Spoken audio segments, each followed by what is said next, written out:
set. Yeah. I'm sorry, in your inventory you have a brass kitchen set? Well, it's on Henrietta, technically. Oh. But yeah, brass kitchen set found on beach and shipwreck west of Recurry Town while looking for Beacon Knight. Shipwreck appears to have been belonged to Aendar and royalty due to Crest found an amulet that Rohan found in his keeping for his own ill-gotten gains. Robert showed me that map a while back.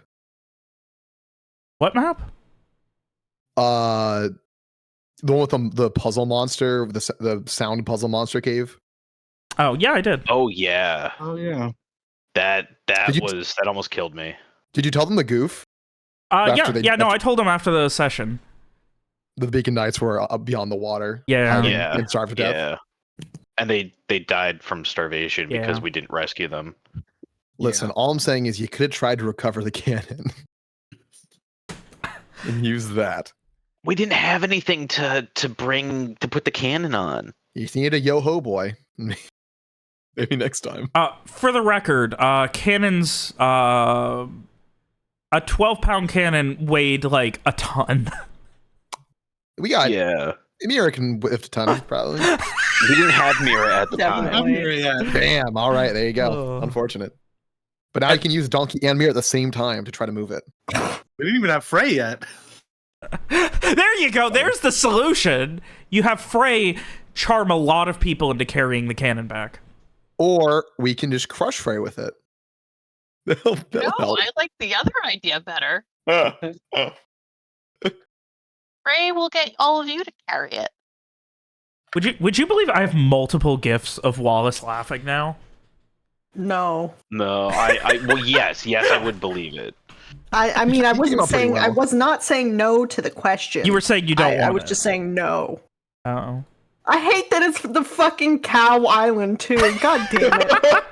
Alex, say his name correctly, please. No!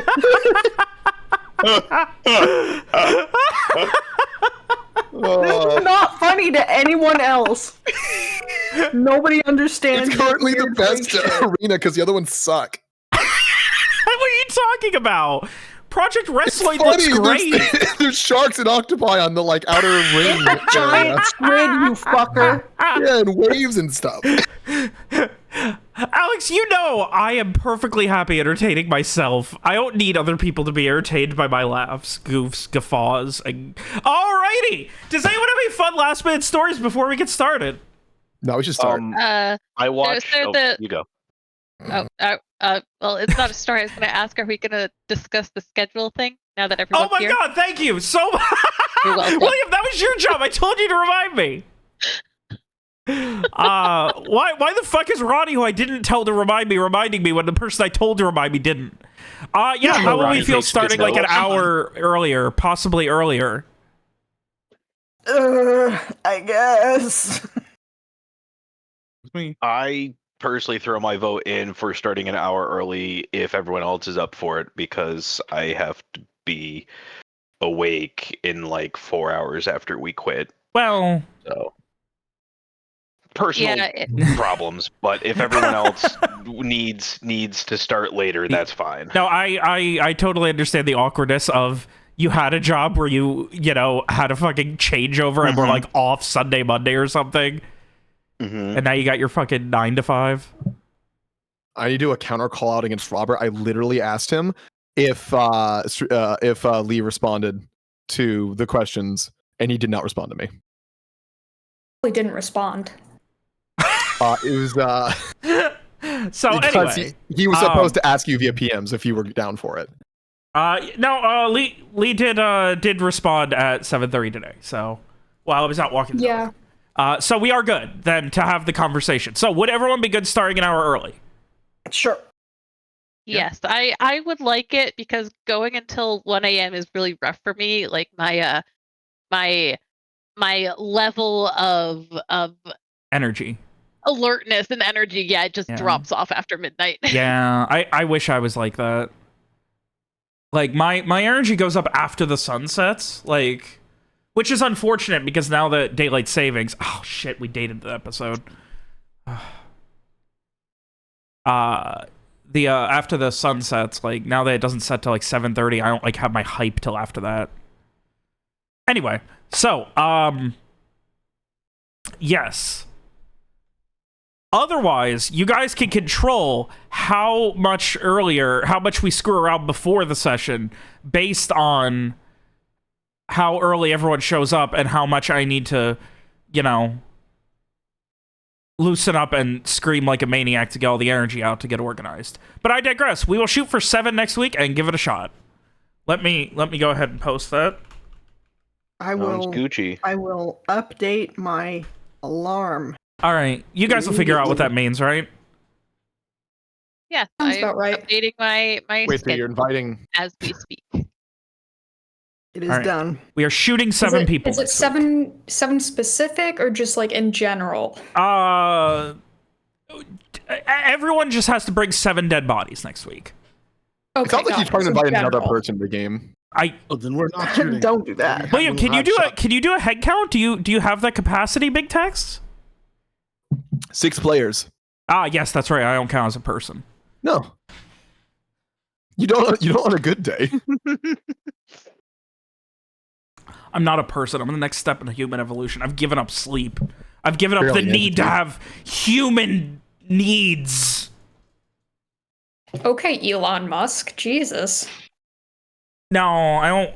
I also don't have an addiction to ketamine, so We can fix that. That's Alex. It's gonna be me. fucking strap me down, ketamine drip in one arm, like meth in the other. Let's see what happens. I mean, you do live in Florida for now. I had something I wanted to be heated about. Like, I messaged you guys like 4 days ago when I laid down. Yeah. I laid down at like 8 a.m. to go to bed, and I was heated about something, and I was like, man, I hate that I get heated on like a Wednesday morning. Mm-hmm. And I wanted to come in hot about it, but I didn't. So, Does that mean we get to play D&D now, or no, William, I haven't played D&D in like 4 years. again? We're genericizing the term. Fuck! Damn you and your use of capitalism against me. What can I say?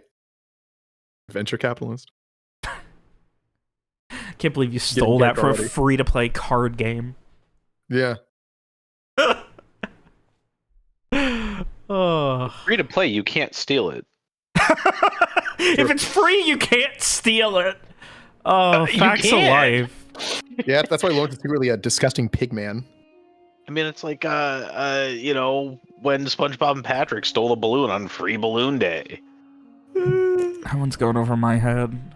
Sorry. Remind me to tell you the story of my elementary school and how no one there was allowed to watch Nickelodeon, Cartoon Network, and Disney. You had to pick one. No one remind him. I'll tell that story at one point. So, long story short, the short version, there were clicks. There were like 3 clicks based on what cartoons you anyway. watched. I'll tell the rest of the story at some point, unless you guys don't revive me. We didn't have that. I already forgot. You should get down for the soundboard. That's actually a pretty good generic Alex response. It really is. 8:12. Let me mark the time down.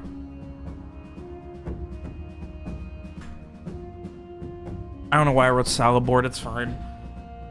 I don't know why I wrote salad board. Soundboard. It sounds like sound. You see, guys, this is what losing an hour does to me. Now I gotta restart. I'm sorry. I'm so sorry. I'm so sorry. That's much better.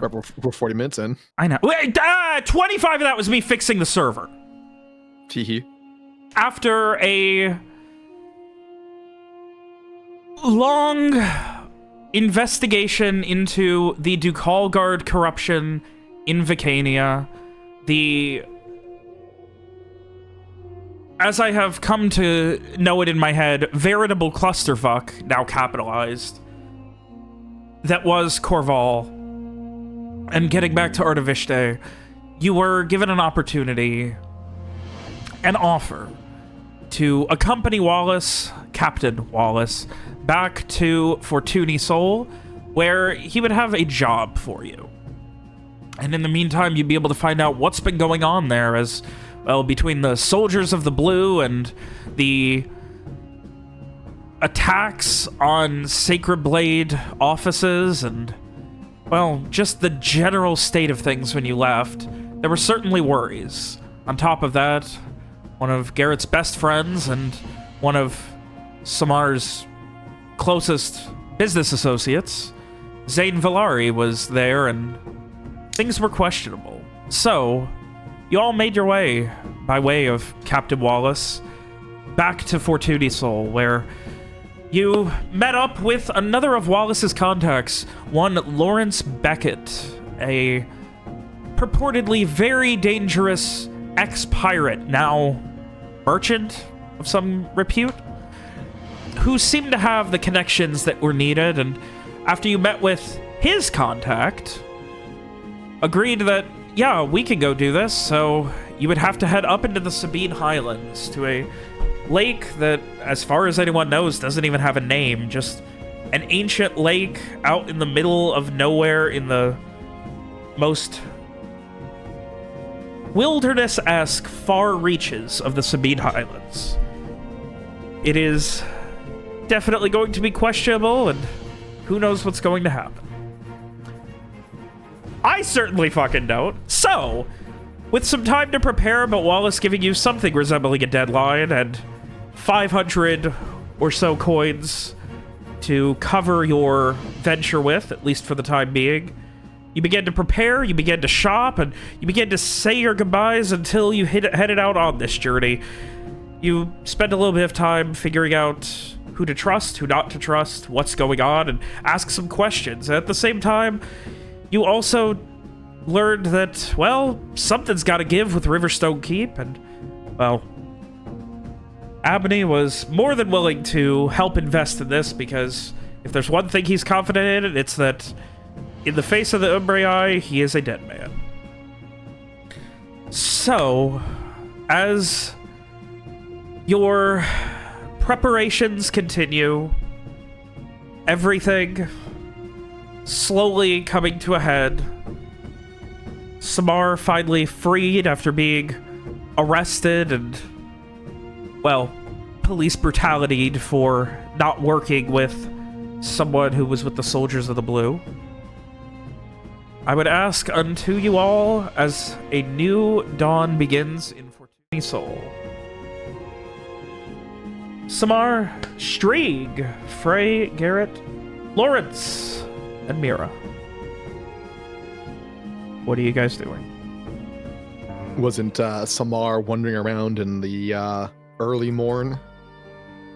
I think I went to the. You're very far You're away. insanely far away. Can't understand a word you're saying. Is this better? Yeah. Yeah. Oh my god. Are you throating the microphone? Like, can we get something in the middle of those two? Is this better? Yeah. How about here? Okay, great. I think I went to the quarters, the inn. I assume after that night or whatever, I would go back to the estate, assuming nobody's following me. Okay. Okay, so just to check. So he went to where Lawrence is staying and stood around for a while before going back to the estate later. What time was it when I left? It was dark, right? Yeah, it was like when you probably finally got out, it was like sunrise-ish. Oh, sunrise-ish. Yeah. I think you mentioned it was like 7 by the time he got to the quarters. Yeah. Okay, well, I guess I would kill as much time as possible, and then until I had somewhere I needed to be, and then I would go.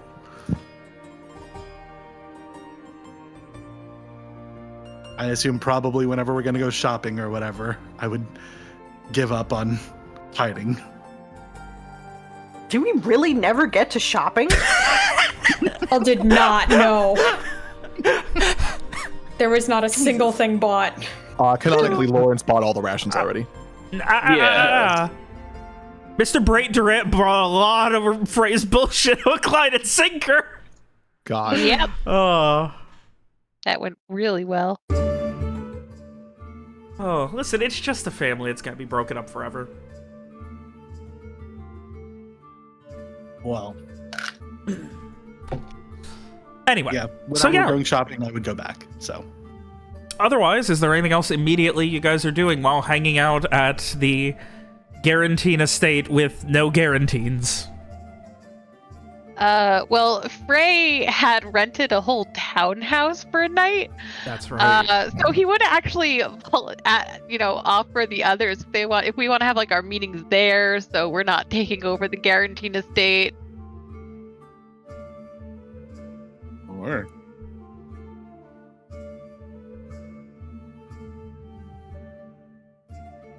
Well, I have nothing. This is on you guys to figure out what to do. well, I guess I would run by the others. The fact that Zane is, I think, in trouble. I think we were mostly on a fact-finding mission originally, but Okay, so you do make your I way don't know back the- to them.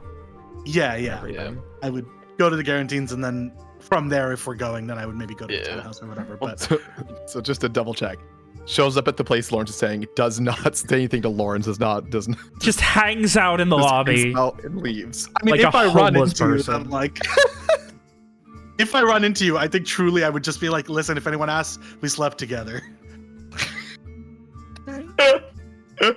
Just give you like a thumbs up and then just like go back to chilling.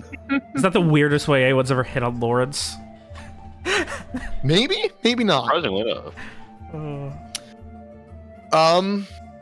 I think Summer would say this, give Lawrence a thumbs up, look away, and then like sort of look back at Lawrence and look him up and down and like give you a shrug, kind of like offers open, but like, this is just a cover story.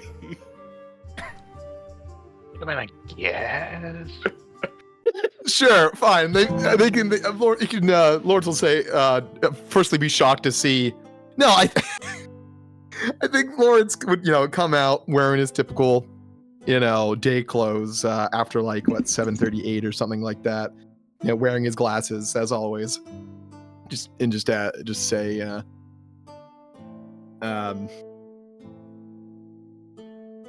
Dr. Samar, did not expect to see you here. Are you all right? I don't know if all right is the word I'd use, but I'm alive and not currently in custody. Sometimes you aren't that lucky. How aren't you? Did the quartermaster come through, or? I mean, not that I know of. I was not with the others last night, though, so you might need to ask them. By the way, if anyone asks, we slept together. Not last night. Last night I was in custody, like I said. But the night before that. Eyebrow raise. Did we know? If anyone asks. Just a snort. Well, have you let the others know you're all right, at least? Yes, I have. I'm just killing time in case there's a tail or anything. If you'd like to take a look outside and let me know if you see anything, then feel free. But otherwise, I'm just going to kill some time and then head back.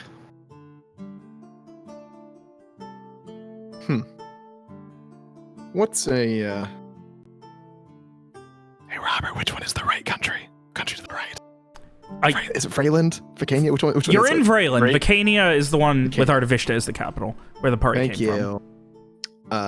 Lawrence asks, so what's a representative of Vicania doing in a mercenary group? Well, we have a mutual friend. I was hoping to check on the well-being of. Checking on his well-being ended up in me not being so well, so I guess Yeah. that's on hiatus, but Yes, I heard you claim to be a representative to a group who was saying your friend or associate was committed some kind of heinous act.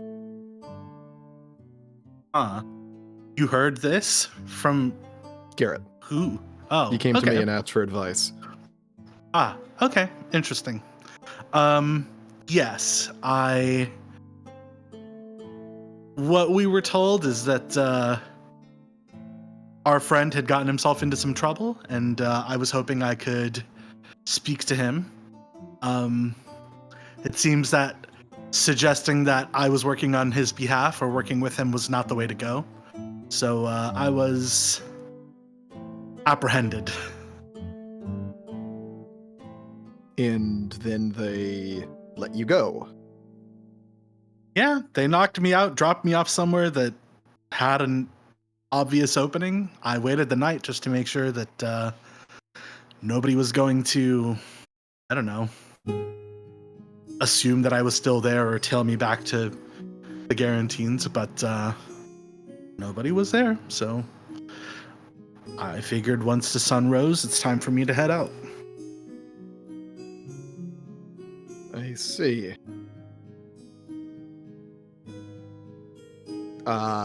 Lawrence now looks Samara over, like, up and down, and says, "You seem surprisingly unscathed for the experience."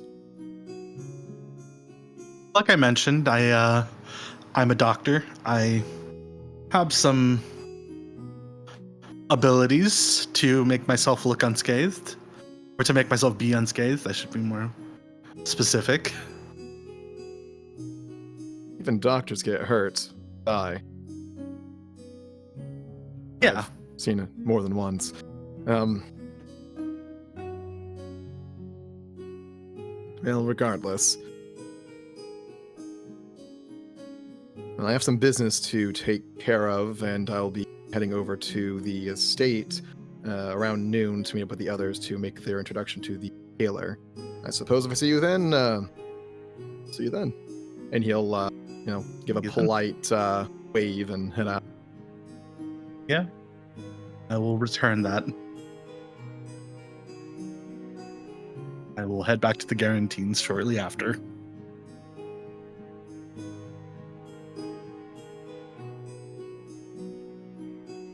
All right, you make your way back to the Guarantines. Yeah. I would just sort of ask the others, like, so are we leaving Zane where he is? I would love to not do that, but also trying not to do that, I think, only made everything worse, so... Yeah. I'm with you on that one. I don't want to leave him locked up there, but we couldn't even get in to see him, to talk to him, to see what's going on. We have no, they want someone who's in charge of him to do it, and I mean, I guess, while technically I have connections within our Tavishte, I'm not technically in charge, so I mean, I can't really negotiate for him, is the problem. Yeah. Uh, Well, guess he might be on his own. I mean, he's in jail. He's not, it looks like they're trying to contain it and not turn it into a huge international incident. If they kill the head of basically Vicadia's navy, that'll be a problem for them. That'll turn into a whole international debacle. Sorry if I missed something, but why exactly is he in jail? Supposedly he assaulted a soldier of the Blue and tried to kill him. A lieutenant. Which relates to his message to us about how there's some bad shit going on here, but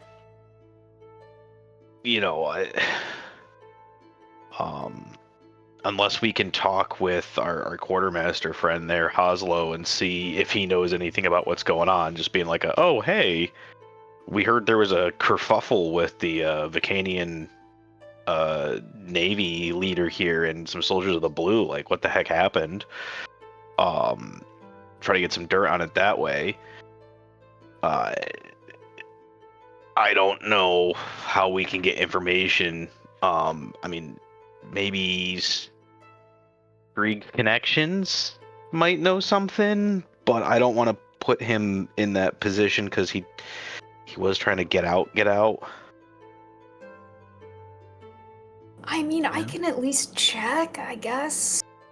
Well, I just I don't want you feeling obligated to go back to them since you were trying to leave.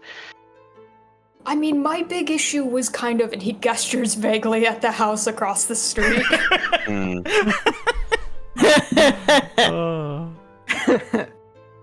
So what exactly is it that you left?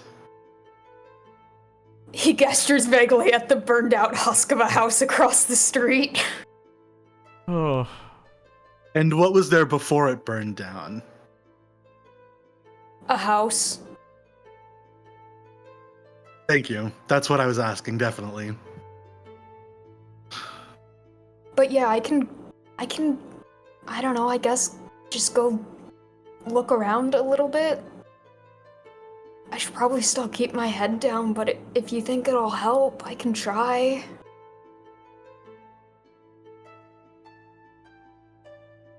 I mean, I don't think anyone would really, no one would really be looking for you right now, seeing as how the situation with Deal is pretty resolved. Yeah, I should probably look into how resolved that is too anyway, so... Yeah, I should probably get out of the house and do some stuff. I could perhaps also, Go ahead. I could perhaps also reach out to, I mean, things might have taken a bit of an unfortunate turn yesterday with Lord Right-Durant, but I might be able, I might still have some contacts I could use. Or at least some introductions that could be made. Of course, the question is, how much time do we have to spend on this? Because we are on a bit of a schedule. Yeah. For Mr. Wallace. Yes.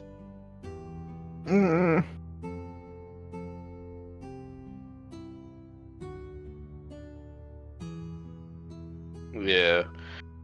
Yeah. Well, we are still waiting for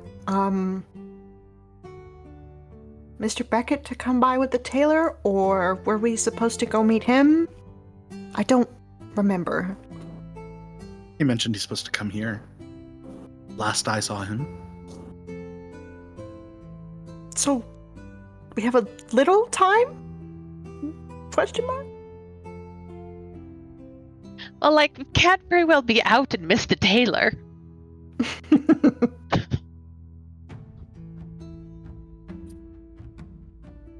I mean, I sure can, so...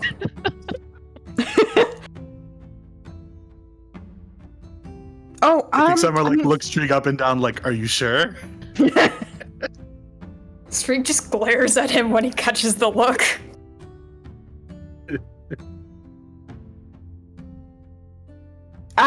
If you're gonna go somewhere, do you want to take one of these earrings, maybe? I feel like I've been just hanging on to them, and I don't know when they're gonna be useful or not.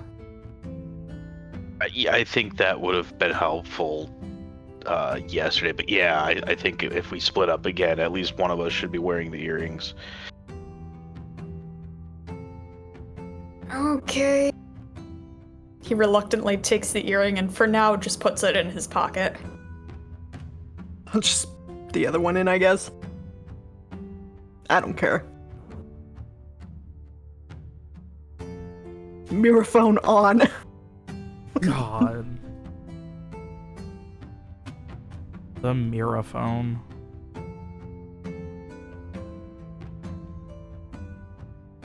Well. So, with that, any other immediate things before you guys start heading?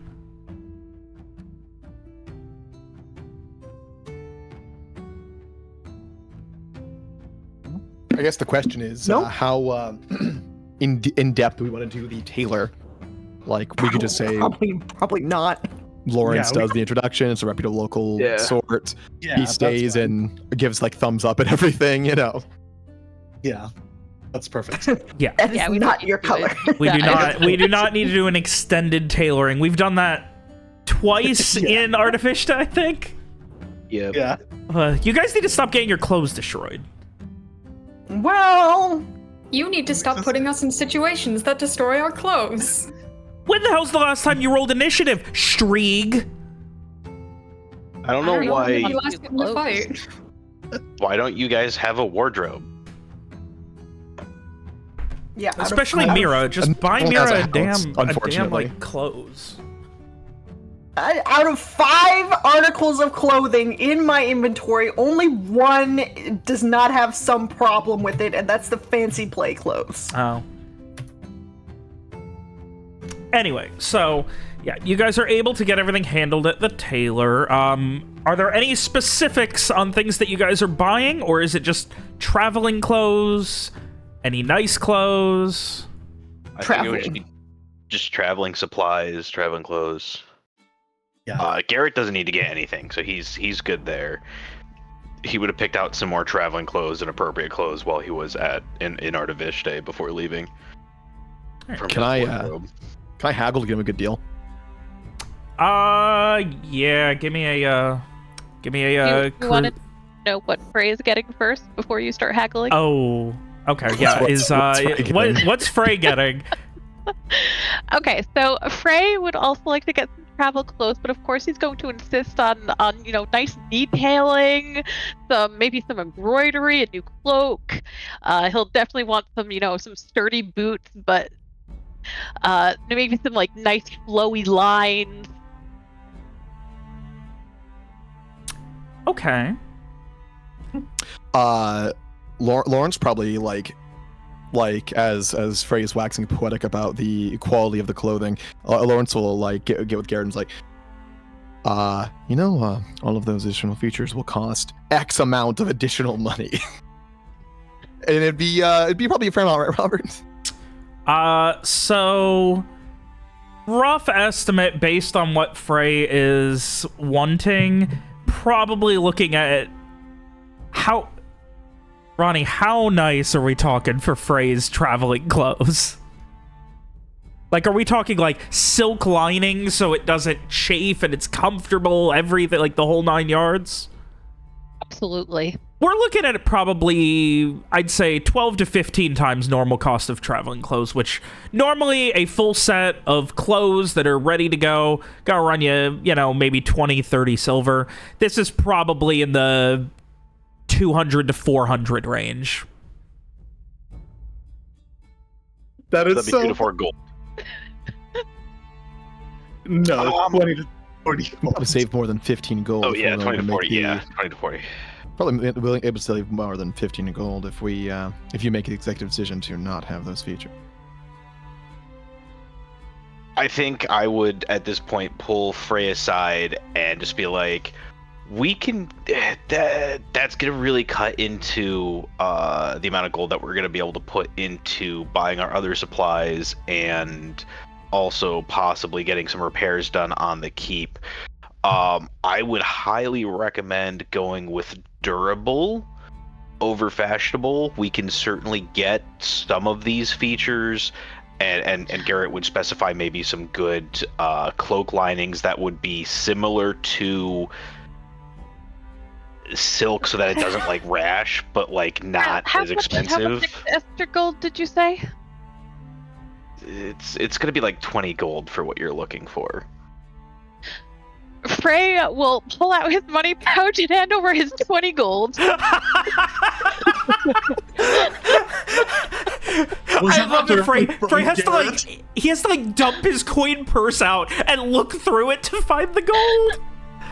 Oh. That is every last gold he has. Gosh. Worth it. Oh. Yeah, there's no chance Alright. Frey's walking without silk-lined frickin' undershirts. Oh. I think Summer like sidles up to Frey and is like, "Listen, this is a very ill-advised idea, but I get it. I get it." Just like kind of gives him a pat on the back and just like walks away again. All right, so Nothing ill-advised about it. so Frey has his noble traveling clothes. It is going to include, I will say, like, are you guys looking for changes of clothes as well, or? Nothing too heavy. You Okay. know, right? So- Very much this.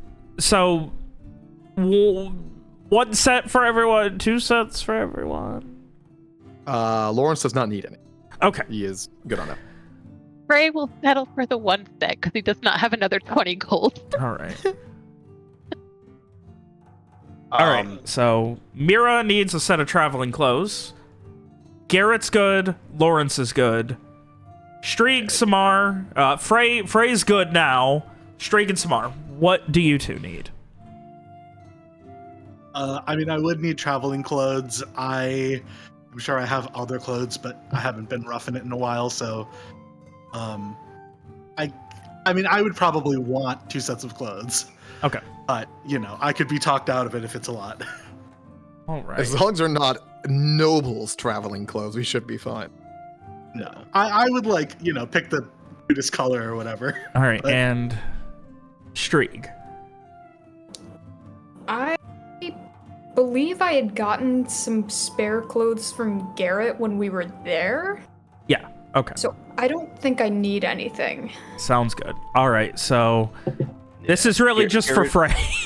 Yeah, Garrett will throw in a little extra coin if needed to get Frey a set of like sturdy but like good An extra basic set? quality. Yeah, Yeah, yeah, okay. like a basic set of traveling clothes that's a little nicer than like Okay. basic. We're talking Alright. like North Face, not like level of good versus like $1,200 level of good. All right. So 1 basic plus, 1 Frey plus, and 2 basics. All right. And minus Lawrence working his magic. All right. Well, go ahead and give me a charisma trade. Let's see what kind of deals you can make. Can I also buy my shield here? Yeah, you can get a shield. Yeah, not here, but you can get a shield. We're not like. Oh. Lawrence argues that this up and coming, known in many circles, Fortune's Accord, would happily wear their brand and, promote it as necessary, that kind of thing. Especially the very high quality that. Now, what is the time frame? Like, when do you guys want to leave? That's the other thing that's going to determine cost on Frey's. I believe it was tomorrow or the day after. Okay, so within 2 days. Mm-hmm. Frey needs custom-tailored, full set of clothes within 2 days, made with the highest quality things a tailor could get. Mm-hmm. All right. So the basic plus is gonna run about 50 silver. The 2 basics are gonna run 40 silver. So 90 silver for those.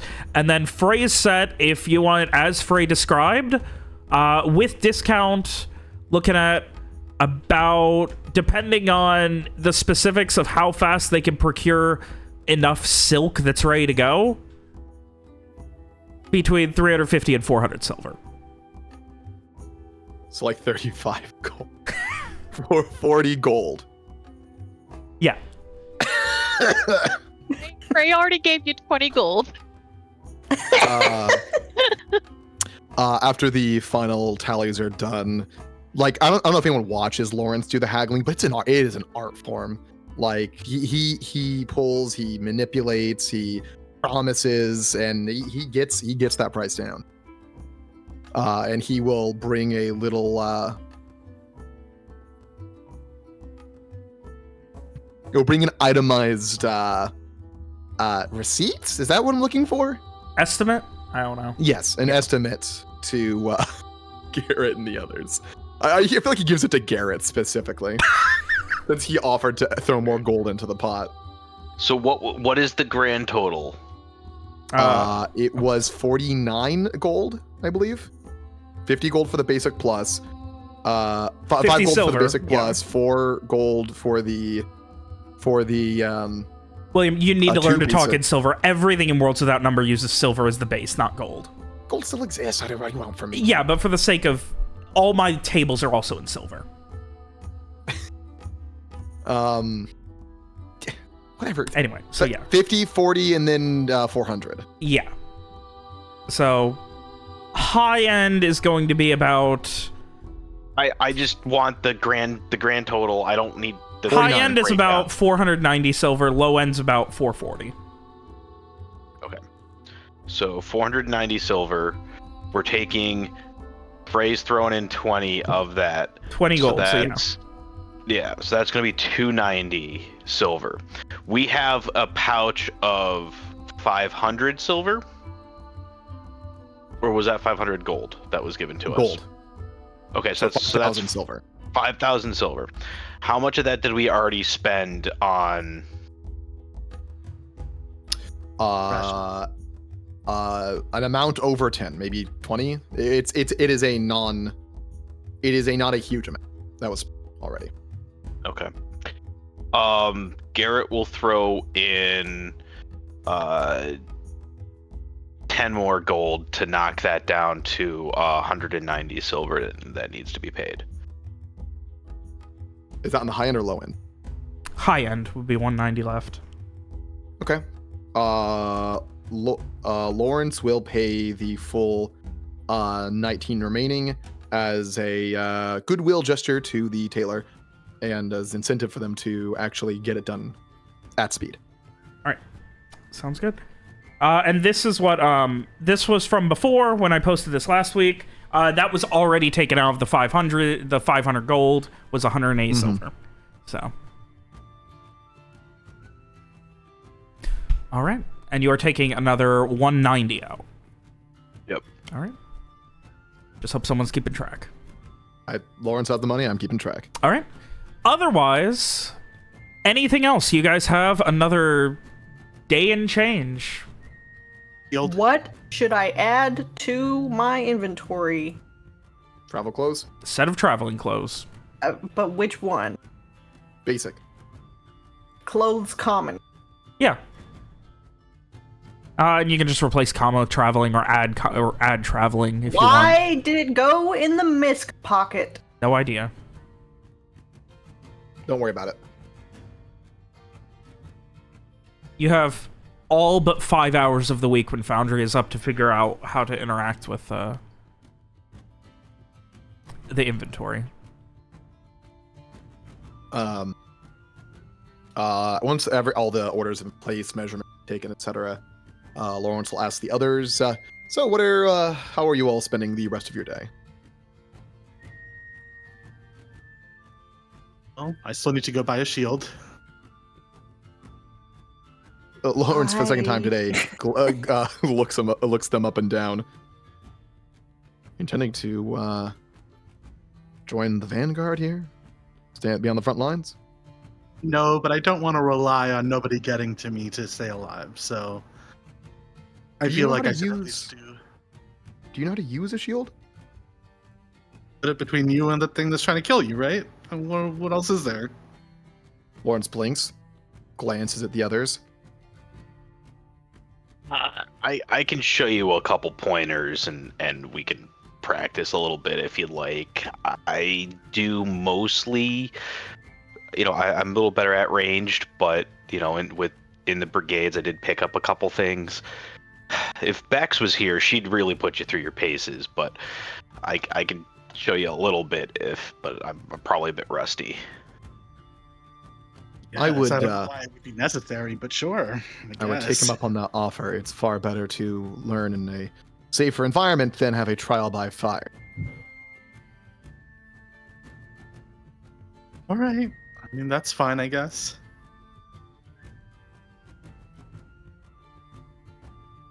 Well, it seems like we have a couple days to spend anyhow, so you and Garrett could probably get started right away. Great. All right. I am at your mercy, Garrett. Teach me. Alright, Yeah, so let's go take a look and get yourself a shield, and then we can go from there. We can practice a little in the guarantees. Great. How much does the shield cost? 1 second. I had to move my thing to estimate something else. Sure. I lost my costs page that I had open. Also, wait, did I get 1 pair of traveling clothes or 2? I got 2, right? Yes, you got 2. Cool.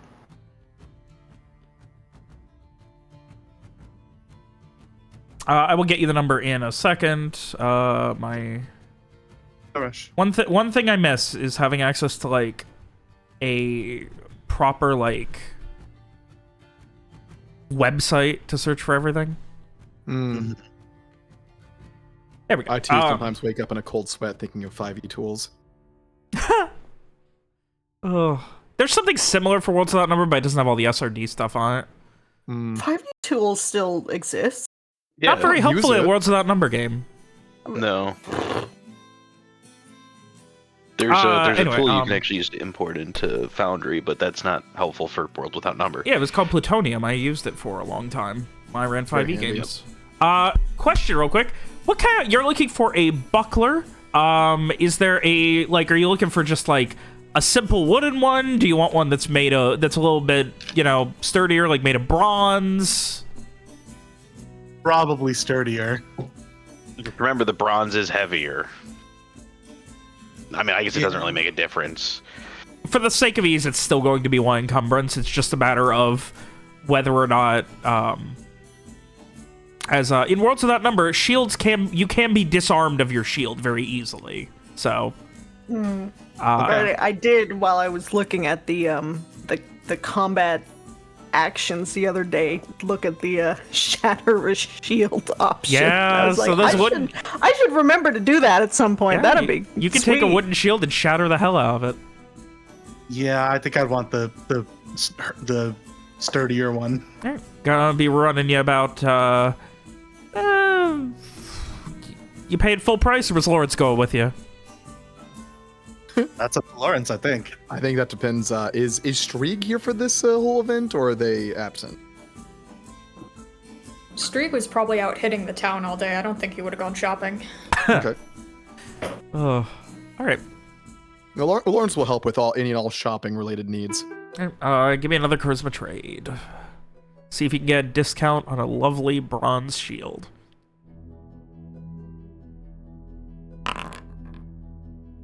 I help by like batting my eyelashes at them. Yeah, so that's gonna be running you about 35 silver pieces. Okay, I will pay it. It's fine. It's small enough that it's not really bulky and getting in your way, but it definitely, like, it weighs down your arm some. Like, you still have full use of your hand, but, like, outside of haul it off and backhanding a bitch with your new buckler, there's not a lot you can do dexterity-wise with your left hand with a heavy buckler on it. Yeah, that's fair. I wish I could have sold you on buying a tower shield that was bigger than you, but... There would have been some judgment, I'll be honest. I feel like the problem is that it would have been really helpful while I was standing still, and then I would have needed to move, and I'd be like, oh, I just have to leave this here. Okay. Bye, shield. They're really helpful for that one round. Just jam it in the ground, and you have full cover while you're behind it. Just hide. Exactly. Anyway, so... You get your shopping done. Strieg, you are hitting the town. What you looking for? He is. I was looking into why Zane might have done what he did, right? Or just trying to get a total sense of the town? Remind me again, someone. I think the former. Like, you were going to ask your contacts about the, if they know anything about what's going on. Yeah. Meantime, you said you wanted to also see what the state of things were after you left. Yeah, so I'm kind of just going around to some of my old spots, seeing if any contacts are still there, seeing if there's still anyone I know, and just kind of trying to get a lay of the land. All right, give me a Charisma Connect.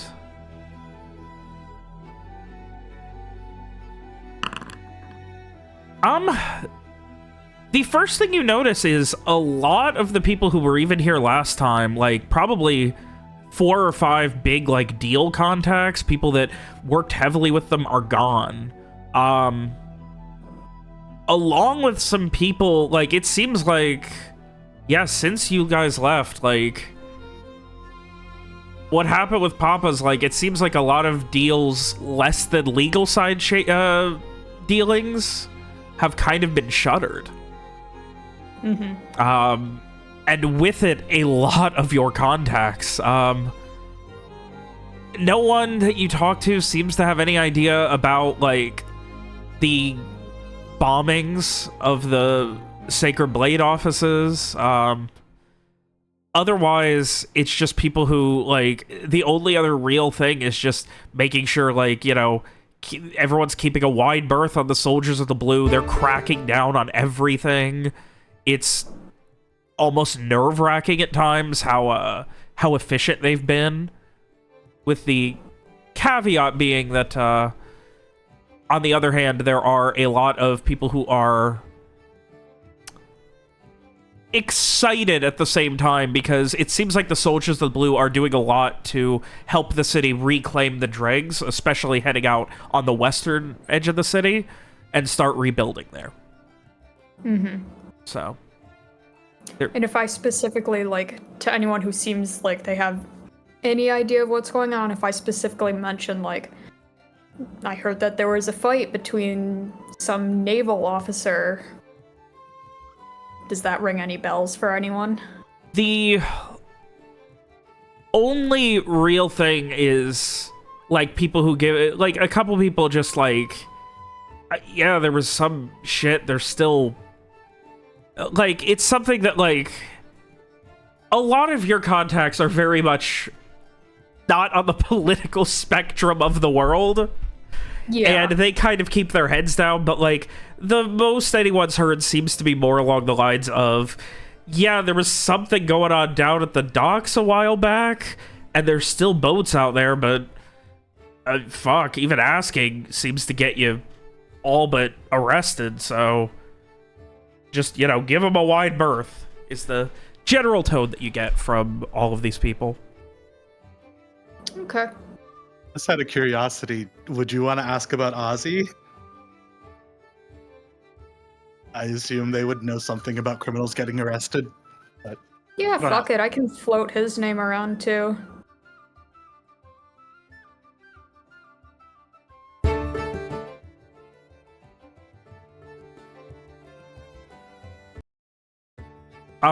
For Ozzy, it is, no one has heard, no one here seems to even know, no one you talk to seems to even know who McBrennan is. Like, the name Osmond McBrennan doesn't, nothing. Okay, so that means that probably he turned himself in. Interesting. Okay, and I guess... I assume nothing will turn up from this, but just if I go and check some of the old drop points or safe spots, will I find Lorenza and the rest of them, or did they get out of town?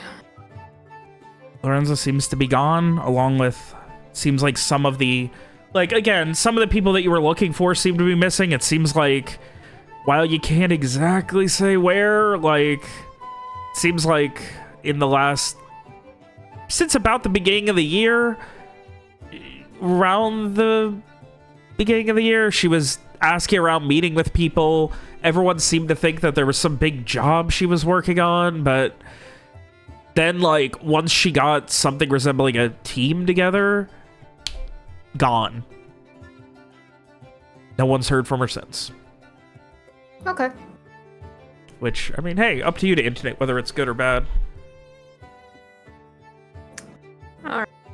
Yeah, I think Streak will, throughout the day as he's going about finding these things and talking to people, he'll just kind of continually relay to Mira what he's finding. And I assume it'll probably take him most, if not all of the day to just make his way around and talk to people. Okay. Sure. I don't think Mira would be leaving the estate with everyone. Yeah, because she wanted to catch up with Magnus or whoever, whenever they got around. Whenever he got back, rather. We would be leaving soon. So, but I mean, she would like forward the information whenever everybody else got back. Okay.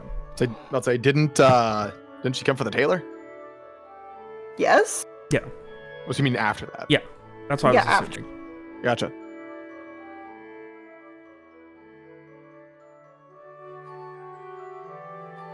Alrighty. So, any other shopping? I want to just double check one last time. I got a question. I'm gonna ask you via PM. Ominous. Ruh-roh. Poison ingredients.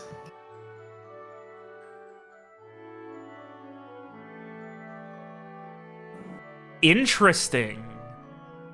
What an interesting question, William Stevenson. Why are you fucking doxing me? I forgot that's your actual name. Oh, that's so fucking funny. Can I get an answer now? Oh, I thought you were just making references to the author. No, my last name is Stevenson. What? Author? I'm not published. Well, no, William Stevenson, the guy who wrote Neuromancer, Burning Chrome.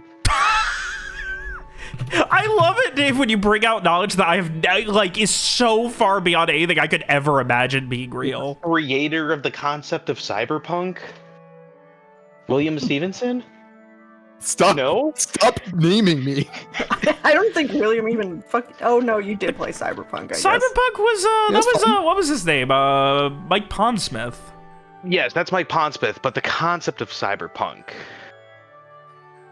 is William, I would like you to give me an int trade to see if you can find it. What you're looking for. Okay, we're just making inquiries right now. Basic inquiries, nothing crazy. Basic inquiries. All right.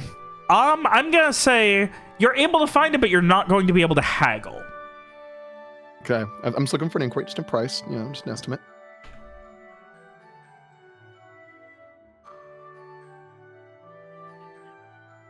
God, can you imagine if it was... Yeah, hold on for now, I think. Thank you. No. No, You're good? I was confusing Lewis Stevenson with William Gibson. William It's just William me. And the William- dead grandfather that I was named after, but hey. Yeah, William Gibson wrote Count Zero, Neuromancer, or Burning Chrome, Mona Lisa Overdrive. Anyway, we're getting off topic. Counting Come on, Mnemonic. guys. Focus.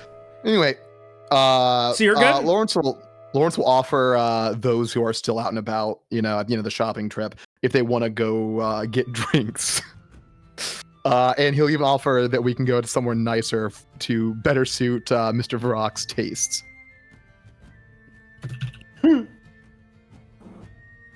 Well, I can hardly turn down such a generous offer, especially if you'll be paying. Well, Mr. Varrock, I can quite assure you that it won't be me, but Mr. Garvin who will be. All the better. Are the others going to join us? It's going to be a Lawrence Frey adventure. I will accompany. I probably won't drink, but I mean, would I know about it? Given that I'm, at the I know house. you know. We can say. Oh yeah, of course. you go. Sure. We can also say it was after the the tailoring. And whatnot, before all the Isn't shopping Garrett was gonna over. be busy training Samara on how to use a shield? That can happen on the road. Yeah, Okay. it doesn't have to be today. We could do it on the road. That's not a Gonna be a problem. real fight when you guys get in a fight right in the dregs and Samara doesn't know what to do.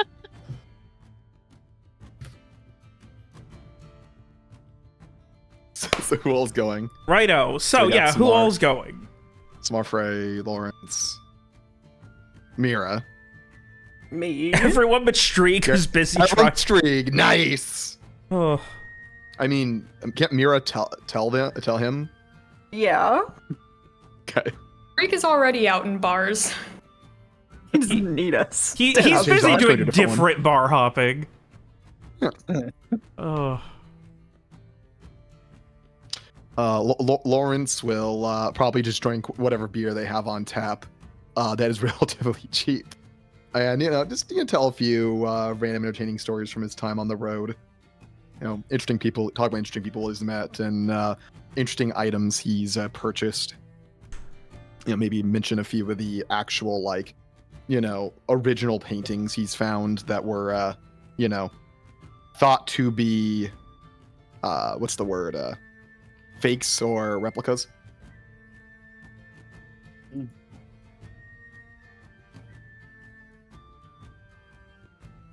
Fun. Come again? I feel like it's usually the opposite. Okay, sorry, I'm distracted by Discord. Yeah, you guys shouldn't be looking at Discord when you're in a scene. Because you were all looking at Discord.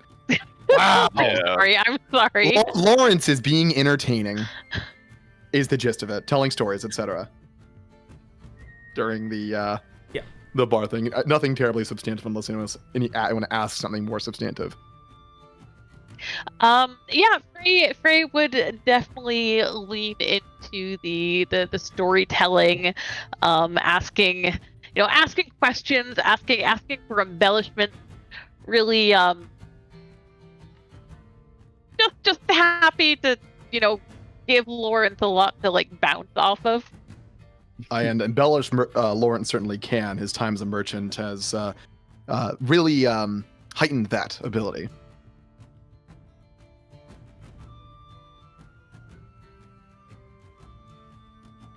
Beautiful.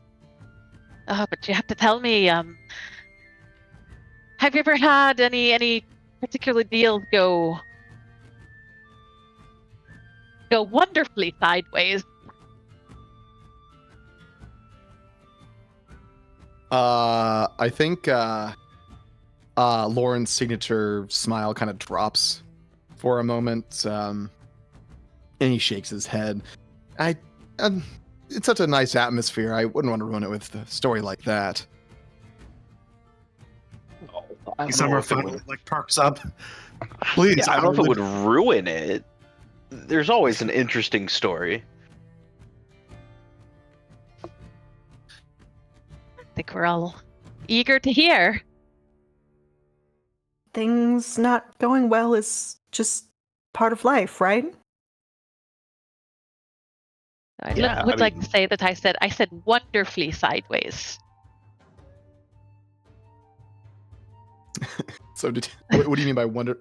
Do you not mean terribly wrong? Because that's what I took from that.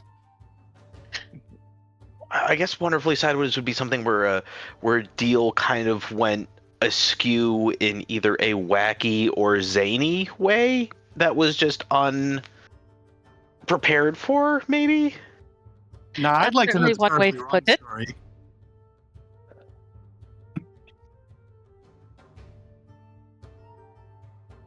Well, I guess technically wacky or zany may not even be words that would have been used in It's this fine. It's fine. Yeah.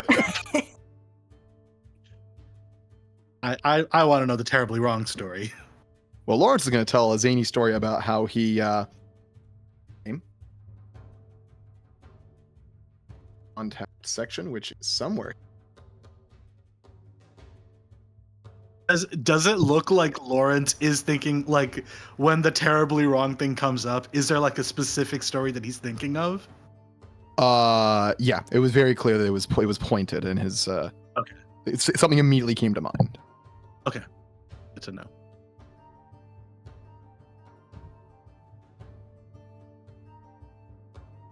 It is. Let me 1 second. Got a lot of contacts here. So is Samar thinking about reading those surface thoughts about that story? I wouldn't get enough, and it would just drive me crazy that I got Nah, do it. 6 seconds. Do it. 6 seconds of information, and then Fucking dare ya! nothing else. I fucking dare ya! I think Samar is truly like, no, I'll get this information out of him fair and square. It's fine. Fair and square. Lawrence Oh. tells a story about a meeting between himself and a representative of Gold Leaf Unlimited, a trading company in Krayloon. The contact name was Charles Mantle, and how he took this man out to drinks on no less than 5 occasions before the man admitted that he hates getting drinks. And how he then proceeded to try to find a better option within the city to treat the man in a way that would actually be to his tastes. And that is actually something he was still working on before he ended up moving on to different endeavors. And that's something he wants to go back to at some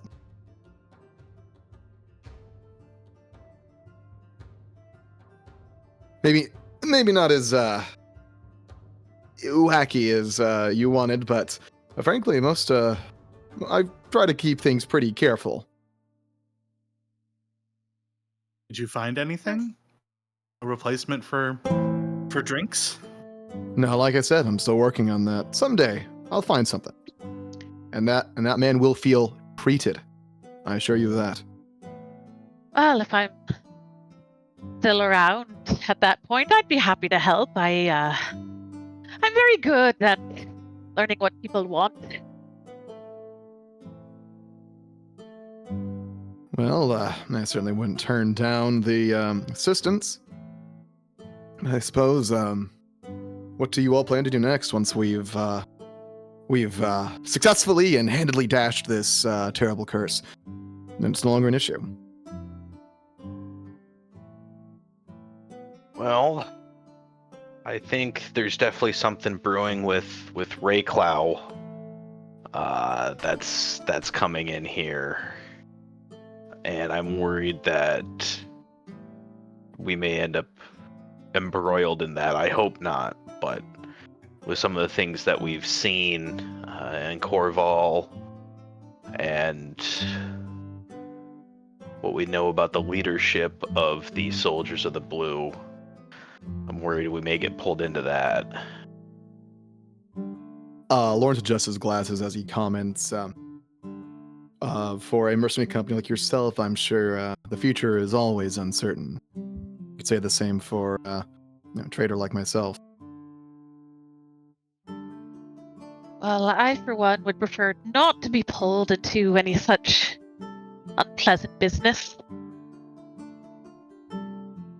I can't exactly go back to Alistair. I don't really know what I'd do after all of this. My position did seem nice for what little we saw of it, in a manner of speaking. Oh, it is a wonderful city. If one has infinite time and coin, that is the place that they'd want to spend it. Unfortunately, both are a Finite commodity. very finite thing for most. Oh, I have no doubt I could make myself very comfortable, wherever I might end up. You certainly do have a talent for getting people to help take care of you. Garrett would say, like, in a nice way, not in like a mean way. Which is that Frey is knows the right things to say to get in with the right people.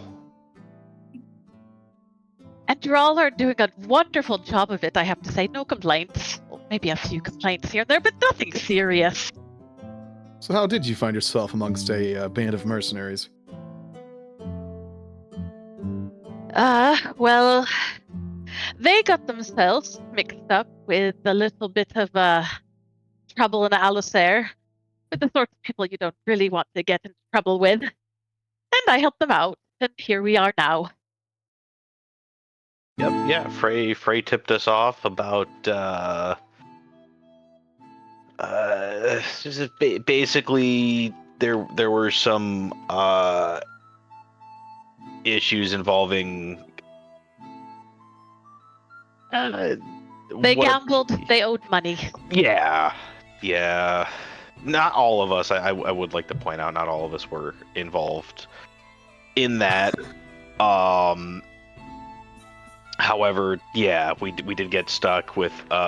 It's not so much that we owed the money; it's that we won too much money, and Never mind. You owe them a great deal for that embarrassment. right, yeah, basically, yeah, we won too much, and they wanted it back, and essentially they were gonna kill us and murder us at this what was supposed to be a meeting, but it was just going to be an ambush. But Frey was able to get a hold of us, tip us off on it, and we got out of Alice here. There were certainly many there who I'd not want to be on the bad side of. So, Frey, am I understanding correctly that you worked with the mobs in Alasir? I worked with a great many people who were involved in a great deal of business. I tried not to get involved in the uglier things, but sometimes when you move within particular circles, sometimes it's a little unavoidable brushing up against more unfortunate situations.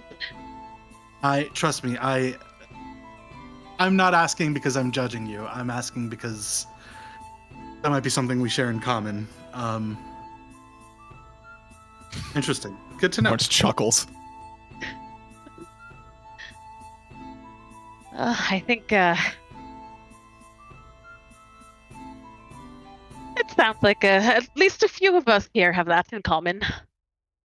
Which family did you work for? Oh, there wasn't any one in particular.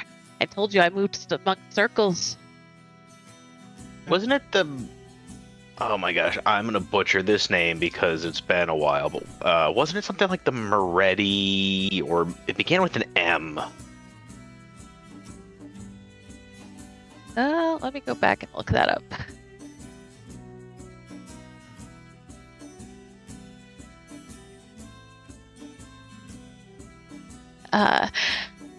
Yes, the ones that you all were having trouble with in particular. It was the Moretti family, and yes, I have had dealings with them as well. Okay. I was the Ashen family.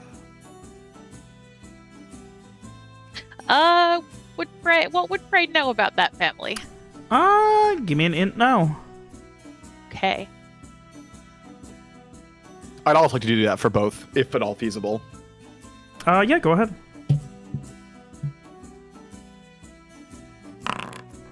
Seven. And Lawrence? Me. Well... Alrighty. Spellings, please. So, well... Do I... Lawrence, that was not your cup of tea, if you will, Lawrence. Not that account. But specifically for Samar, or Samar's mention, that was the Witchets family? Ashen. Let me...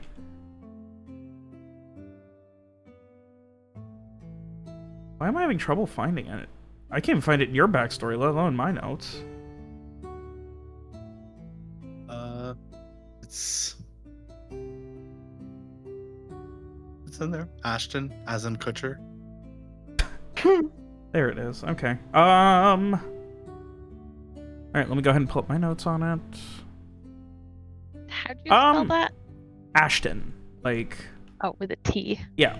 You guys can feel free to, like, put information in the Foundry as well, just to, like, keep it separate from the Game Talk Discord so people don't go there and look at something and then get distracted by our conversation about fucking milkshakes.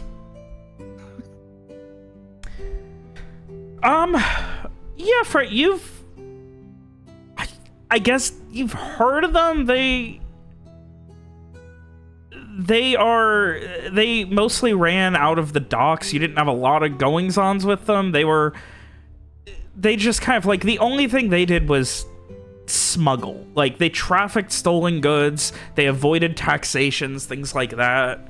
Not really anything you ever interacted with too much.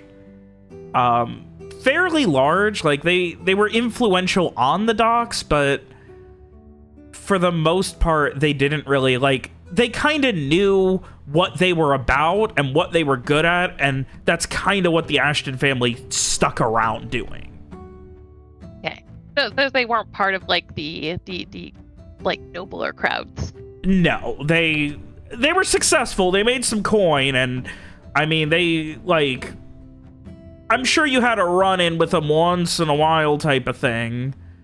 You know, like, you'd be hanging out with somebody and they'd be like, oh, I have to go meet somebody for something I'm buying, and more often than not, it would be somebody representing or on behalf of the Ashton family, but they've always done a good job keeping not necessarily a low profile, but being able to continue to ply their trade, if you will. Okay.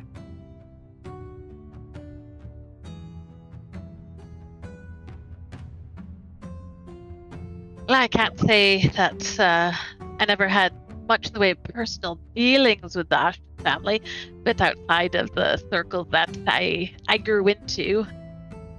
I'll admit, when I was younger, I would spend quite a good deal of time on the docks, but he kind of just waves his hand at that. Yeah, What did you do for them then? I was a doctor. That's where I really cut my teeth, personally, in the medical business, let's say. Yeah. The sort that doesn't ask questions? Sorry? The sort that doesn't ask questions? Yeah, pretty much. I'd say that seems difficult for you because you do ask a lot of questions. I did okay as long as nobody was looking over my shoulder. Nobody was looking over the shoulders of the people who came in. So when the newer people came in, people who were maybe a little more out of their depth, a little more scared and worried, I was usually able to get a lot more out of them. But it was tense. It was tough. Actually, Zane was the one who helped me get out of that. He made it so I didn't really have to deal with the Ashton family anymore, and I went legit. So I have a lot to be grateful to him for. Truly. You were lucky to have him. Yeah. Hopefully I will continue to have him.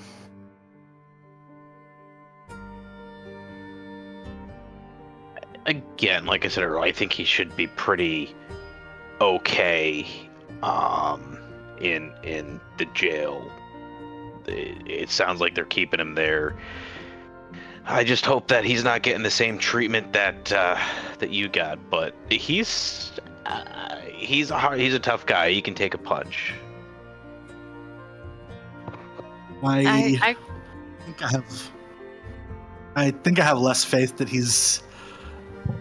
he'll be okay than you do, but I also don't really know what we can do about it. So, yeah. Well, I was thinking that since we do have a couple days to wait before, well, we're ready to begin this trip, I might see if I can go about find someone who might be able to pull a few strings and help us arrange a meeting. I mean, that would be fantastic if you can. Yeah, though what they're asking for to see him is basically someone who would be able to give him orders, basically. So I don't know if anyone here could get us in to see him. Well, let me see what I can do. I would recommend extreme caution. Yeah, especially since after what happened to Samar. The guilds are not to be messed with. You'll need to go through all their bureaucracy in order to do anything. And they will not, as they, well, handle you in whatever way they feel is necessary. Duly noted. I'll certainly tread with care. Oh, perhaps, would you like to come along, Mr. Beckett? You seem more familiar with the politics around here, among the guilds. Lawrence laughs. I mean, I went through the process of getting a temporary business license here for some trade deals I had done, but that's about the extent of my knowledge. The rest is what I've heard. You don't fuck with the guilds. It's not an uncommon thing to hear.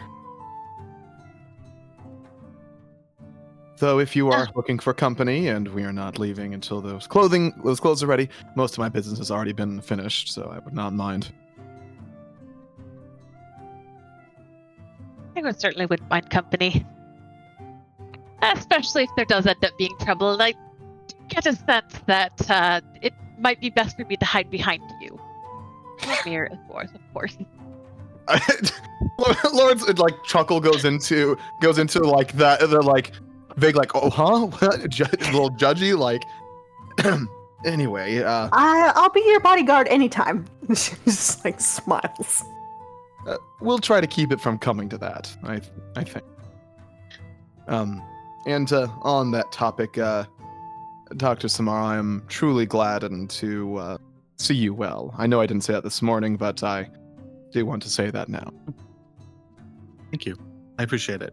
I'm glad to see me well too. I was wasn't sure for a minute there. There was a part of me that worried I was doing you a disservice, to put it lightly, to recommend patience on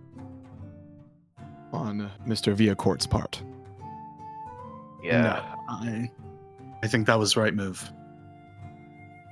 Thought so then, I think so now, but regardless, it's the possibility that it could have turned out badly for you.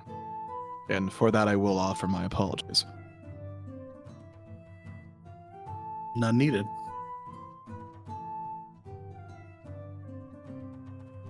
But hey, to your health, and Lawrence will raise a mug. Yeah, to Sabar's health, Garrett. Yeah, Graves Someone will raises the raise mug and his puts it back down. glass of wine as well. And another successful venture. He does it again. Indeed. Drinks. Hooray! Um, I'm just drinking like a fucking glass of milk or something. I love fantasy music jump scare. listen, it's because I had to restart everything, so it has to reset all the settings again. I know, it's just funny. I know. Anyway, so, you guys get finished drinking, nothing incredibly fancy, I'm assuming, so 5 of you comes out to, I don't know, average, what, 2 tankards each? Yeah. Gotta run you, let's see here, 2 tankards times 5 of you times about 5 silver total for drinks. That would include any kind of, like, you know, bar food as well. Yep. Larry picks up the tab. When you guys get back, you can see a very stressed out William Abney waiting at the... Would you have said you were heading back to the Guarantine estate, or was I Frey can't think paying of for her another else. night at the townhome? That place was 3 gold a night. He doesn't have any more gold. Yeah. Okay, so back to the guarantees. They had one night. Oh, If you need more, just ask your old pal Mira, who has very little money but is very generous. He mostly went there to avoid the awkwardness with Magnus. Well, I feel like I've heard of people selling the shirt off their back to get a place to live, and this is very funny to have the exact opposite. God. So anyway, when you guys get back, Abney just kind of like immediately, like as you guys get in, like he meets you at the door.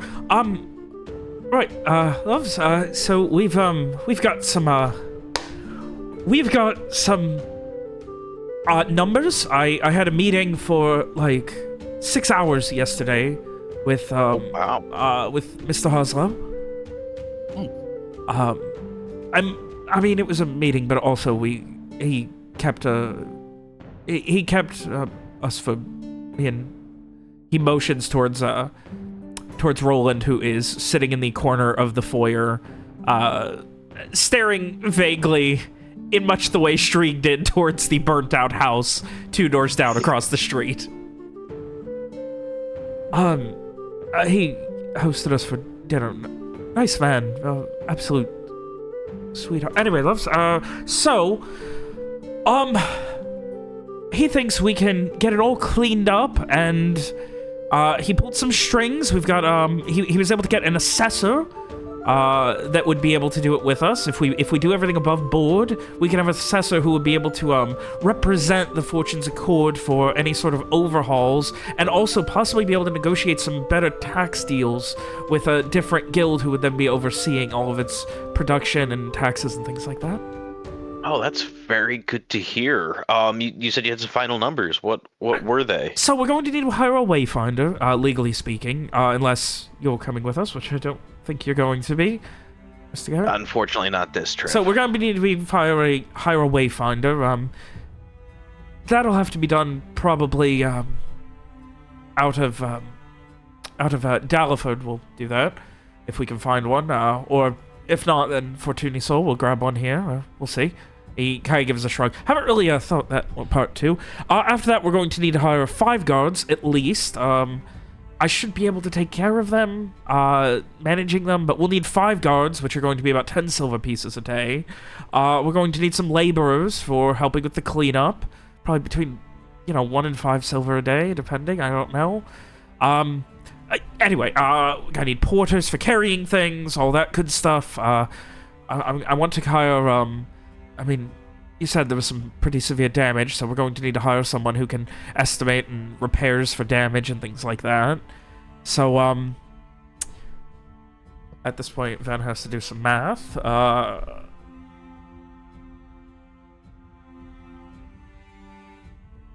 So if we get it at the estimated prices that Mr. Hazel gave us, and this takes a total of, let's say, a month, we'd be looking at about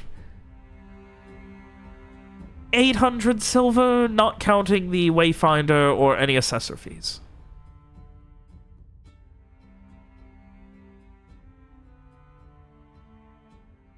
Okay. He gives a slow blink, expecting more surprise from that number. I mean, Of course, if it goes longer, that's going to... Right. Well, I can throw in 200 silver towards that, as that was part of my idea to try to renovate all this. And I guess the remaining 600 would have to come out of our purse here from our friend Gary. If we're going to contribute to all of this with that. But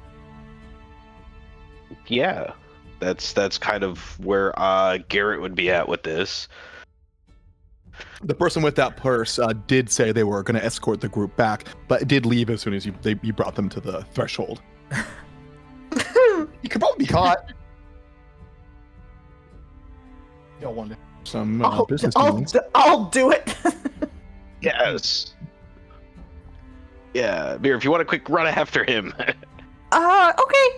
I will do so. And while Mira she's doing that, sprints down the street. and while she's doing that, Frey is looking at William and, you really seem to be quite the natural at this. Excellent job. I mean, again, most of this I've had a lot of help from Mr. Hoslow with, but love, we're getting there. Then we'll have the place fixed up in no time. How did he react to the fact that we were going to be fixing everything up? I mean, he seemed happy enough. Apparently, he's been looking to sell it or something the last couple of years anyway. There was apparently Vreeland has put out a 20-year moratorium on any IEP taxes, which obviously next year's the 20th year, so after that, taxes would have to be paid out anyway, so... Oh, okay, so that gives us some time to get it to actually start... Oh no, as soon as it was changed hands, the moratorium was removed. As Hoslow said, they took care of the taxes that were to be paid this year for any estimated IEP taxes for last year, and, he kind of, like, just grits his teeth. It's a hefty one, a little bit.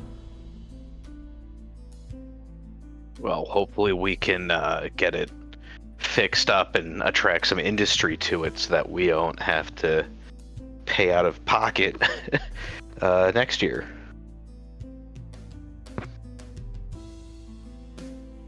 And, obviously, depending on how bad the damage is and everything, I mean, there was apparently a village there as well that was abandoned.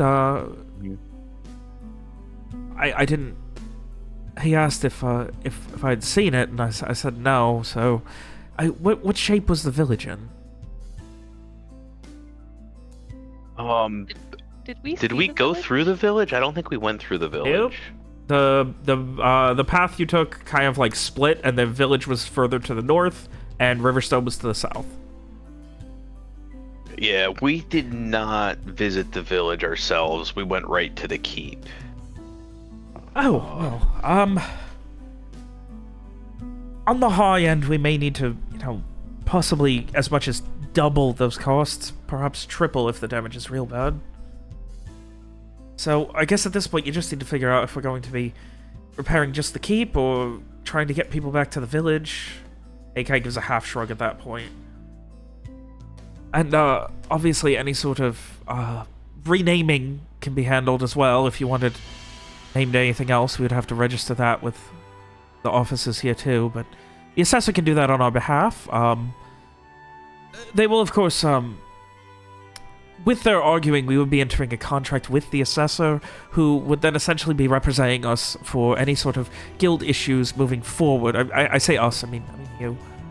He awkwardly backtracks and just kind of like scratches the back of his head. The Fortune's Accord company, that is.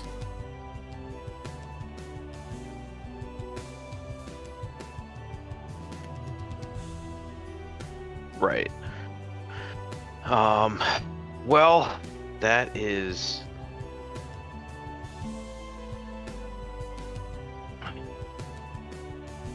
Are Mira and Lawrence going to get back? Yeah, they probably, get back around now with Garrett just...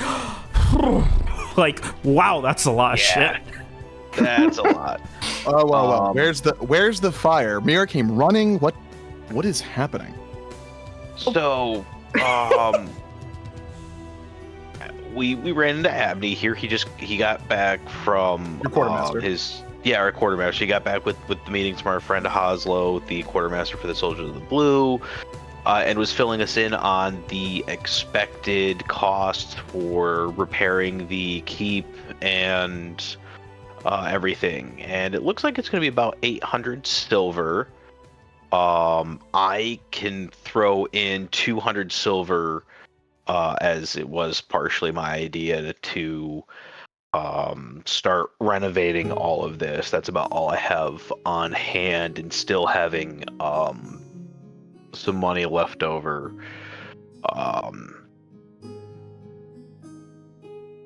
So Did that's... you, this is Mr. Hoslow. Wasn't he the one you were trying to see about? He glanced at Samar. Yes, same guy. So I'm hoping maybe we can get in to see him later. I guess when I went to go see him, he was in a meeting with our friend Abney here. So, Well, all right. That does sound like a very interesting venture, as I mentioned before. Should you need any consultations, my company is always available. So, well, seeing as how we were given some money here, I was looking to see if possibly we could use some of that to help cover the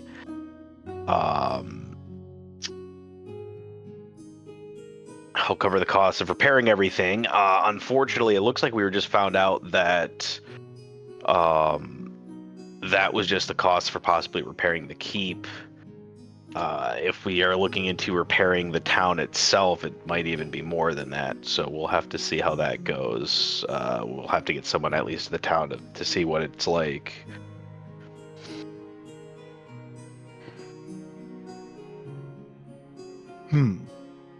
Lawrence will turn to Abney. Mr. Abney, a pleasure to see you again. And he'll have him go over all of the details again.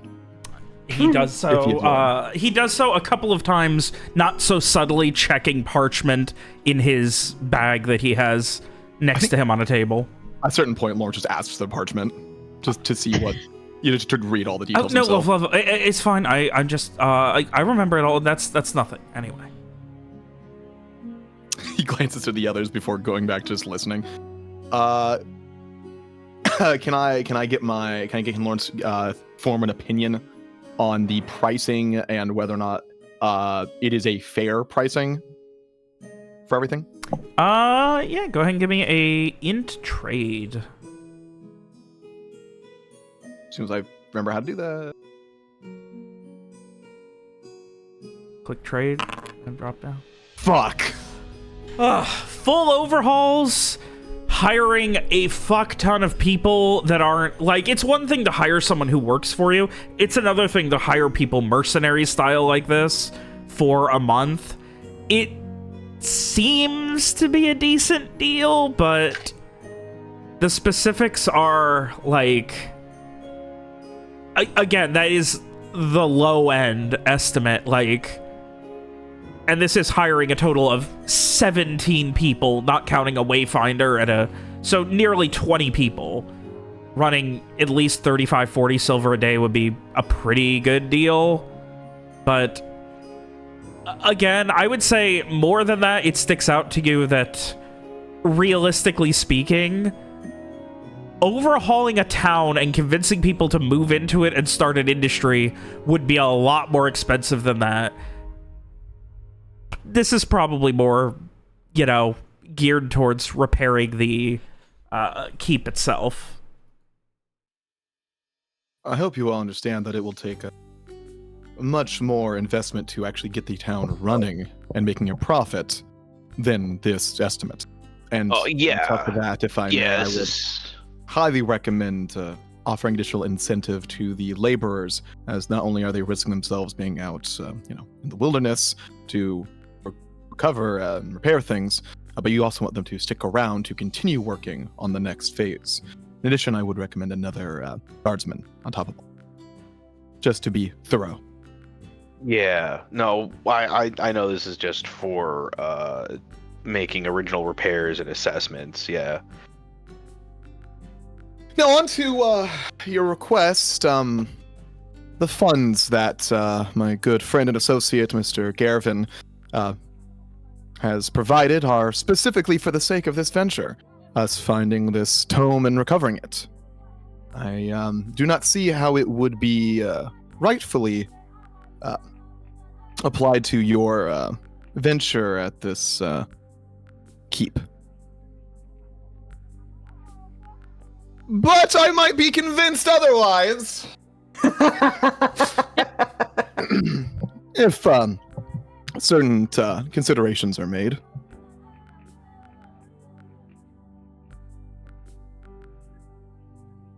Well, what kind of considerations would you be looking for? Partial ownership.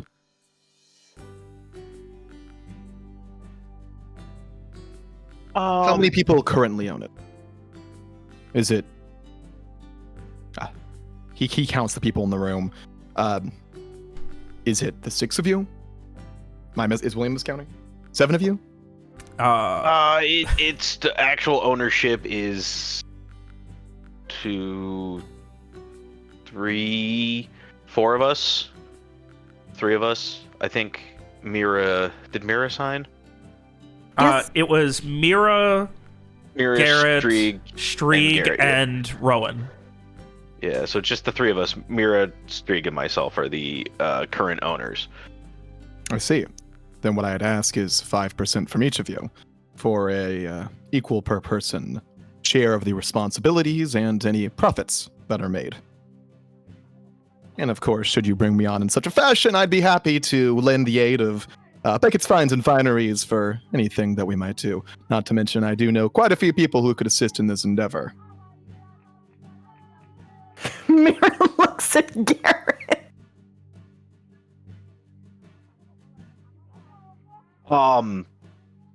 Yeah, I'm certain we can bring you in on this. This isn't anything that we're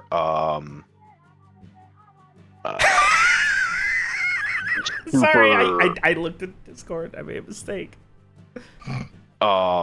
This isn't anything that's super private.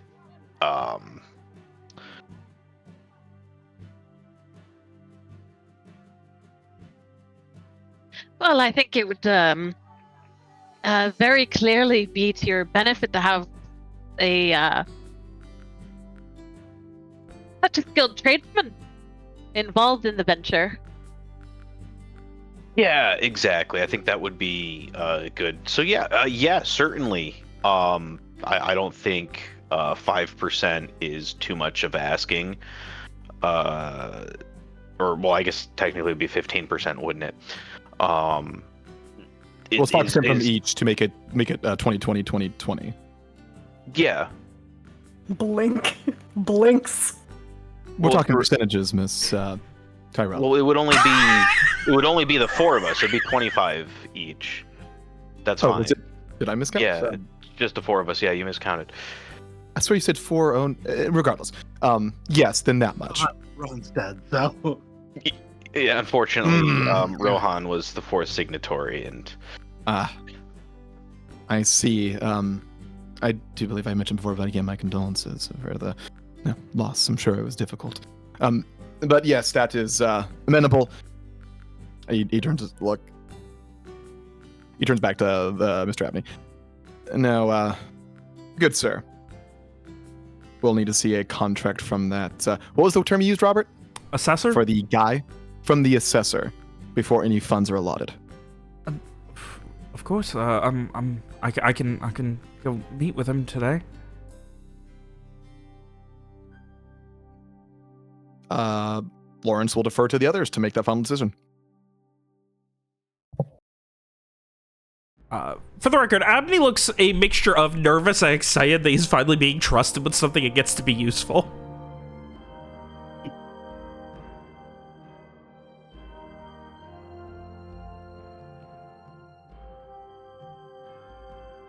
Yes. Well, I'm not one of the owners of the place, but I think it sounds like a wonderful idea.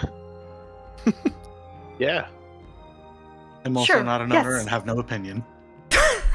Hold on, okay, so Strick let me just double looks check. flabbergasted by So all of this. He currently- has no clue what's going on. So currently should this go through, myself, you, Mr. Viacourt, Miss Tyrell, and Mr. Strieg?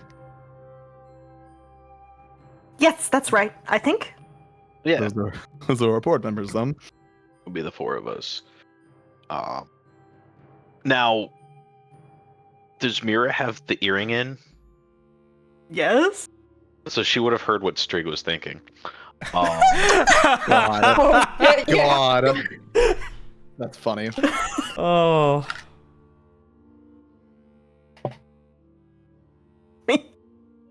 And, go ahead. I mean, I guess Miraphone. Really? I mean, it seems like I don't really know anything very much about investing, but having somewhere to go home to would be nice, right? I don't know what any of this means. I don't really very much either. But I trust Garrett. And Mr. Beckett seems to know what he's talking about.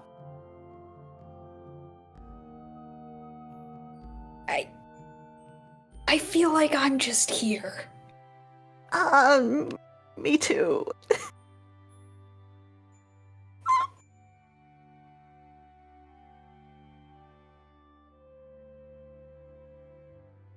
I'm sure they can figure it out. It'll be fine. Forced optimism. I'm just gonna keep nodding whenever Lawrence looks at me, because that seems like the right thing to do. Yeah. Okay. Larry will ultimately give the go-ahead to Abney. And Mr. Abney, I am confident that the terms you find for us will be ideal. He gives a nod. Thank you. And, like, gives you, like, a big, excited handshake. And, like, as he's shaking your hand... Lawrence returns the energy and the smile. Oh. They're both just more and more excited, shaking her. And he, like, Abney kind of, like, turns towards you, Frey, like, as the handshake's ending, and just, like, you can see, like, his eyes go wide, and he's just, like, he gives that look of, like, what the fuck am I getting myself into? Alright, well, I guess I need to go then, love. Busy one. Don't get into any trouble. He gives like a half shrug and grabs the bag with all of his belongings and heads back out. Right, and Frey will wish him the best. Lawrence probably just going to wax poetic about ideas and thoughts on the matter. Mention that he already has some experience, handling tenants, so that should be a boon to this venture. It seems like he really enjoys the idea itself of starting something new like this. The idea of owning something and then renting it to someone else so that they can never own it. Yeah! I love being a leech on society. Oh. All right. So, with that finished, rest of the day is yours. If there's anything else in the evening, at night you want to do. You finish shopping all day. Go to sleep thinking of all the future profits. It's Scrooge McDuck ass fucking Larry.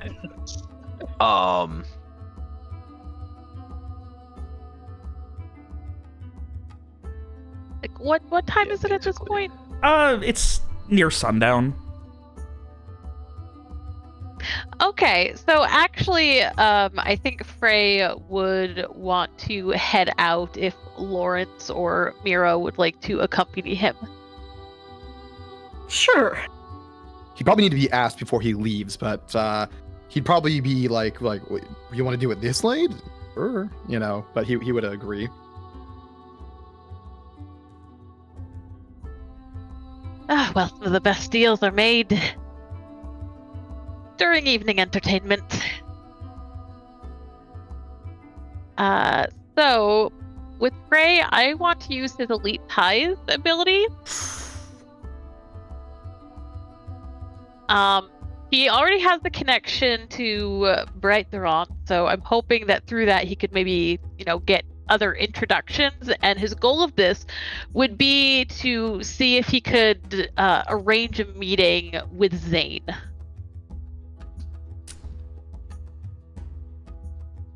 All right. You spend a little while asking, and you are eventually able to essentially get a meeting with someone at the Sacred Blade office, the main office. they get set up. They don't have a name, just they're able to say that, you know, they can get a meeting, but it is going, like, be on your best behavior. It's gonna be rough. All right. Okay. Is Just Frey going, or? But I was coming. Okay. To be. He's got muscle. escorts. Do they have the if possible, I think Frey would actually like to arrange the actual meeting to be tomorrow. Because if this Okay, go ahead, finish talking. because if this does lead to them being able to talk to Zane, he is going to want Garrett to be there for that. Yeah. Yeah, they if can do we it for get hold tomorrow. of Zane.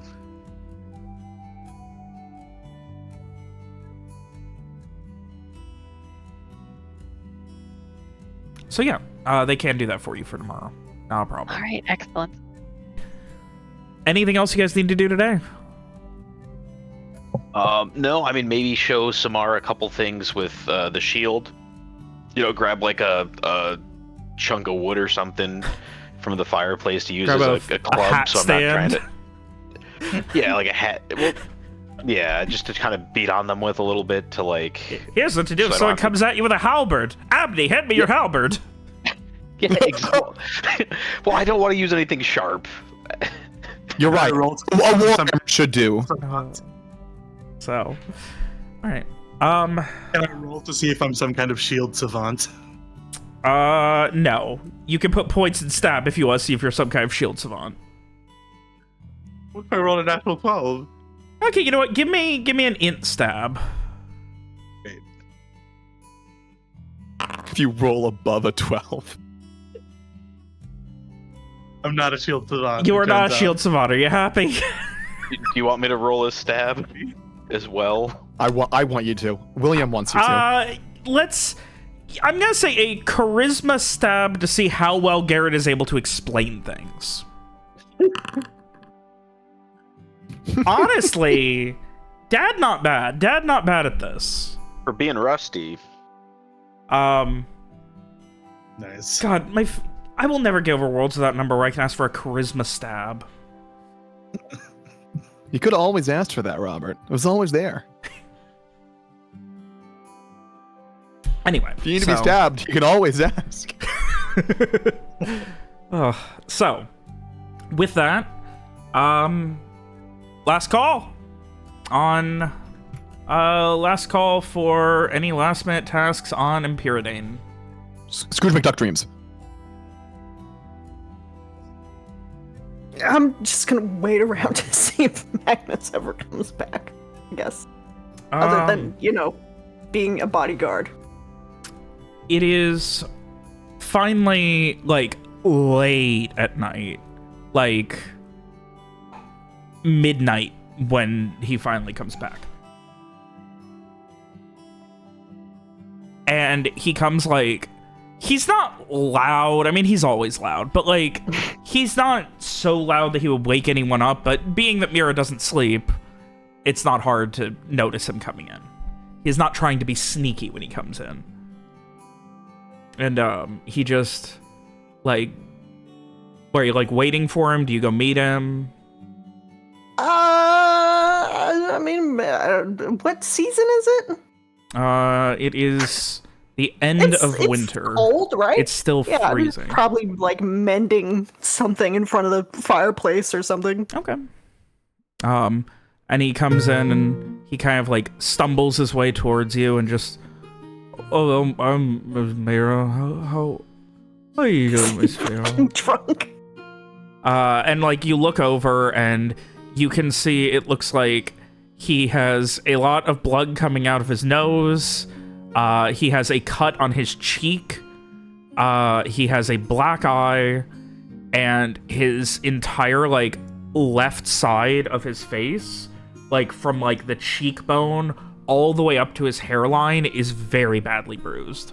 Oh, Magnus! I'm sorry, Immediate Miss Mira. mom tone. drag him over to wherever Summer is.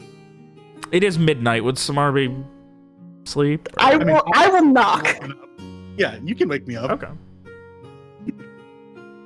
I'm fine, yeah. Miss Mira. Nothing to worry about. Shh.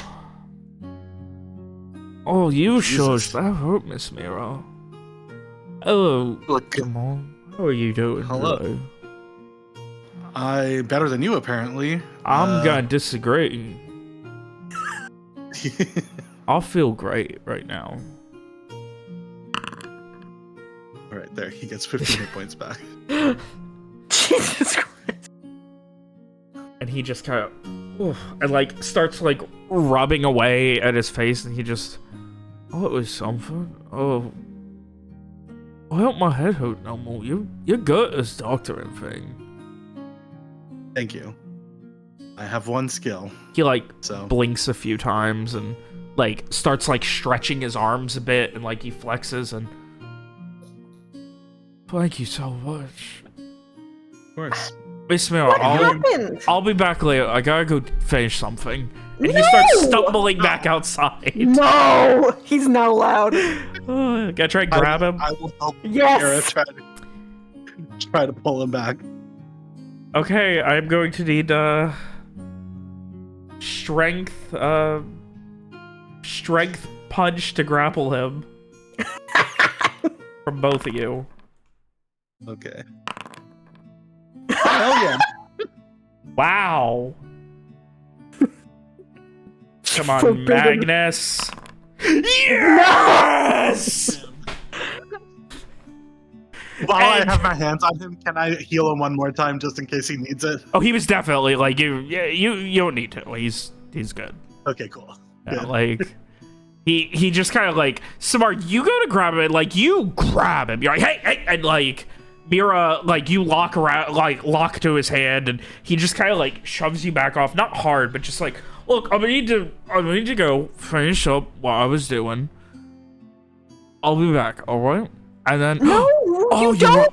you're right. Oh, Doctor Samar, Doctor, you can come with me. You can come with me. And like at this point, he starts like trying to grab you and like drag you along. What? What is going on, Agnes? What do you mean? What's going on? I had a disagreement, Miss Mira, About what? about how much I should get paid after kicking somebody's ass. What? That was the exact sound that she makes. What? You know, it was a disagreement, and they said, you know, he just kind of trails off at that point. So I'll need to get back Someone out is and. paying you to beat people up? Well, no, it's more like they're paying me to fight.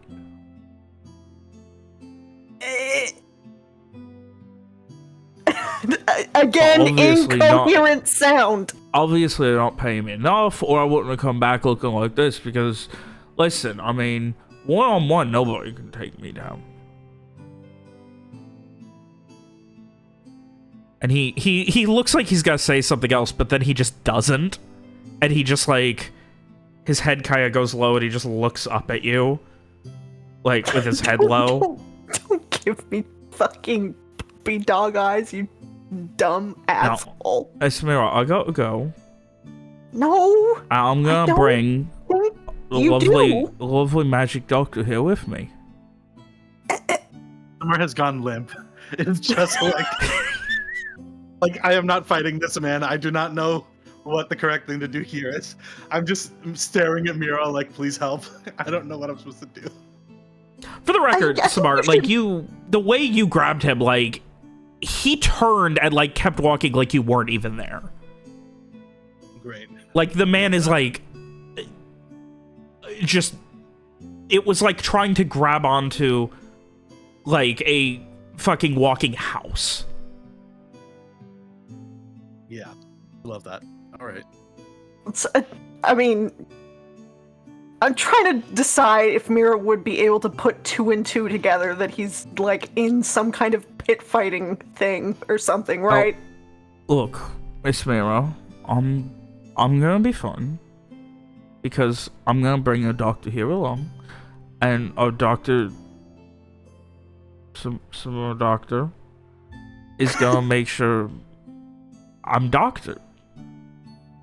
And then when I get home, I won't have to worry about not being doctored because I got doctor here. Alright? Why? But why do you have to do that in the first place? Don't you have a job? Well, yeah, this is for fun. Fun? My voice cannot go higher pitched, but you know. He kind of like just turns. Well, yeah, I mean, yeah. Is there something going on? Is there? Are you trying to work something out? I'm trying to work out why you're both so standing, not helping. I mean, I got a magic doctor and I got Miss Mira. I mean, between the two of you, just let me go, and I'll bring a doctor, a magic doctor, summer doctor, and it'll be great. I'd like to cast Surface Apprehension on him. He gets a mental save. Oh boy. And I will ask Magnus, why are you doing this? Thank God, this is the first time this has finally fucking worked. Oh my god. There's one person who's not good at mental saves. It's Magnus! Fucking guaranteed. And he, because I'll need to money, fun. And in his thoughts, he's just thinking, I can't believe Frey did that to me. Why couldn't he just be honest? This is fucked up. I just don't want to be here. Oh. I think I'm just gonna like put a hand on his shoulder. I'm gonna be like, I understand why you're upset. Mm-hmm. But you're not gonna help And me. Come on. And he like starts to like put a hand around you and like start like pulling you towards the stairs down to the first floor. I'm not like fighting back. I'm just like limp in his hands. Like, I'm just like. I mean, there's no world where I'm going. I'm not leaving them. Yeah. I think part of me is like, well, if he's gonna go anyway, it's better that I go with him. But like, I don't want Mira to think that I'm like encouraging this either. So I'm just kind of trying to like, I am along for the ride, and I'm trying to talk him down through my therapist skills more than anything else. God. So like, Magnus, obviously I want you to be safe. I think clearly Mira wants that as well. I'm perfectly safe. I'm here and I'm not dead. That's good too. I think even if you're physically safe and not in danger of being killed, I trust that you can win a fight. I think that it might not be the best way to handle your emotions to... He like gets really excited. Like, you notice he has not heard a word you said. It all went in one ear and out the other. He turns, Miss Mira. Yes! Punch me as hard as you can. Why? He gives a really meek shrug. You say you're strong. I don't believe you. Prove it.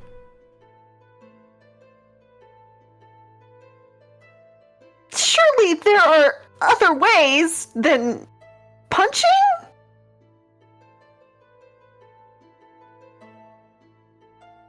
I'm not gonna hit you, Magnus.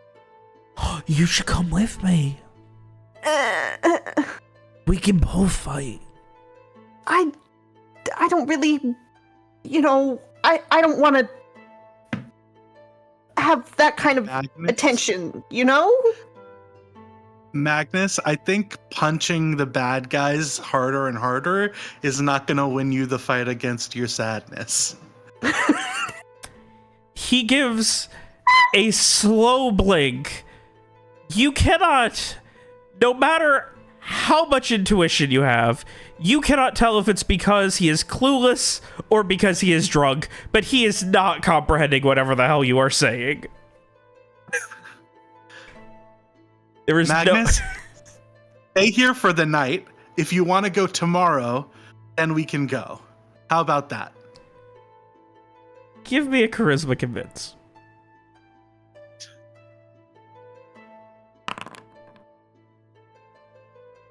Alright, but if that's the case, then aren't you guys leaving soon? Like, soon?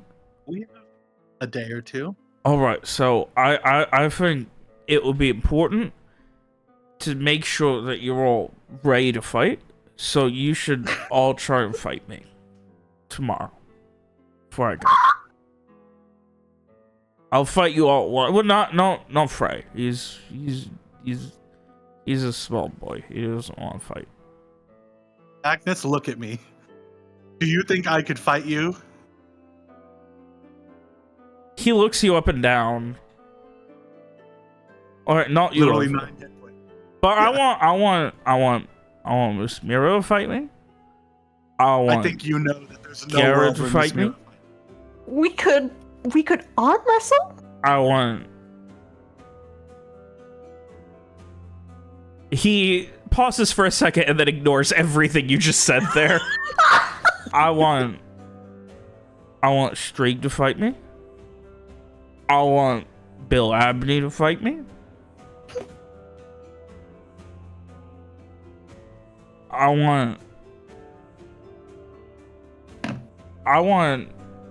wish I could have Henrietta fight me, but that would be mean because she wouldn't know why I'm punching her, and then she'd kick me and probably, like, put a hole in my chest. Miss Miro, one time, after you left, I walked around the back of this horse, and it kicked me, and I had, like, 3 broken ribs, the doctor said, for, like, 3 months or something. I don't know, it was a long time. And it hurt to breathe on this side. And he, like, motions to his left side. It still kind of does sometimes when I get punched there. I I don't want Henrietta to do that to me. So no. I'm gonna go lay down. Yes. And yes! he, like, slides down the last few stairs where he walks down them, and he makes it about 2 steps away from the couch where Roland was sleeping many, many months ago, and grabs onto it and starts to try and lay on it, misses, and just falls to the floor. No, I'll help him. His head. I'll help. Okay, give me a physical save. See if you're able to react in time.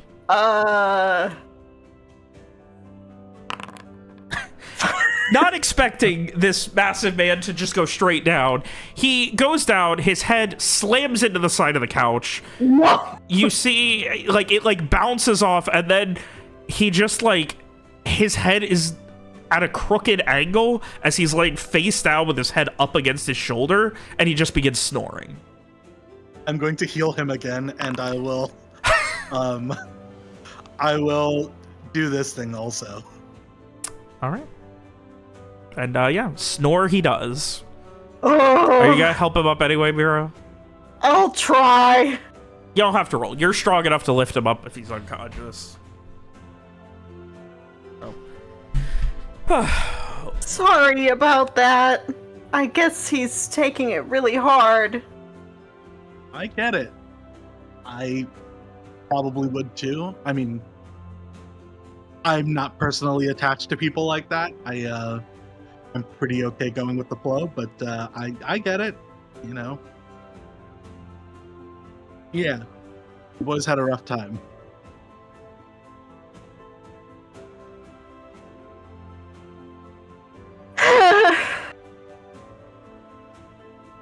I was in. Well, we should probably get some sleep if we're gonna have to knock him down from this again tomorrow. So, well, I guess not you, but I should probably get some sleep.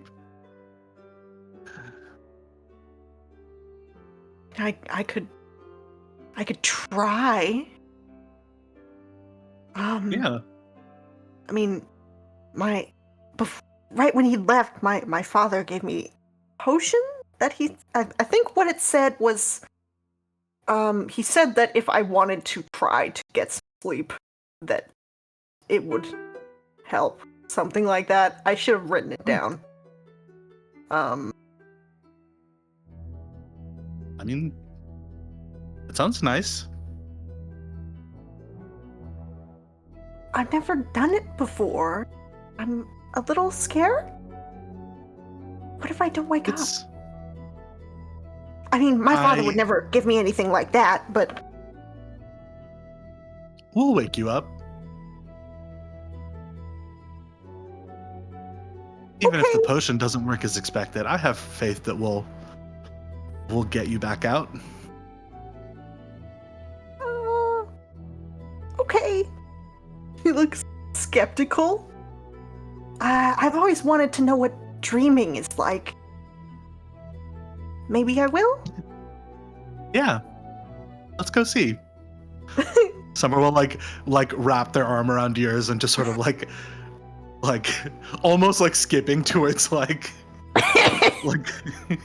back towards the stairs, and upstairs you go. Yeah.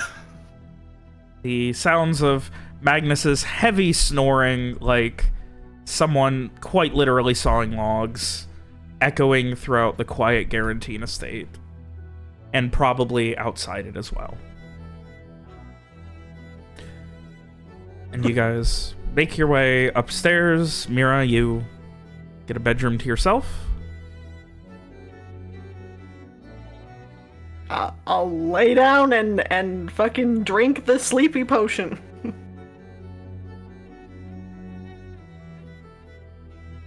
Forgot you had a sleepy potion. Yeah.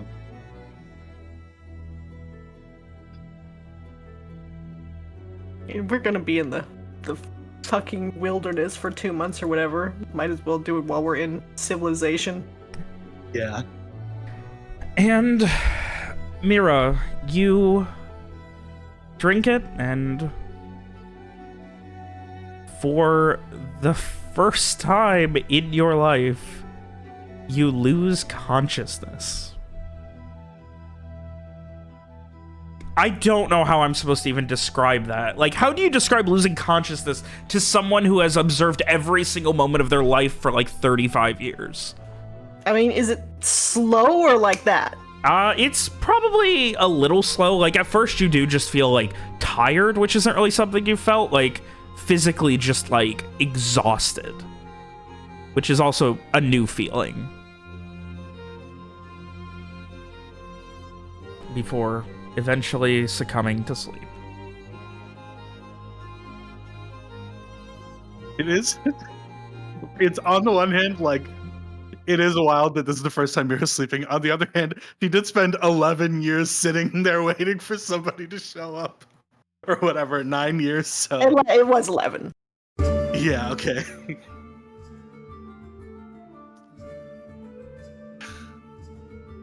Do I dream? Does she dream? You do have dreams. Dreams of not what you were expecting. Not that you really knew what to expect, but somehow it wasn't...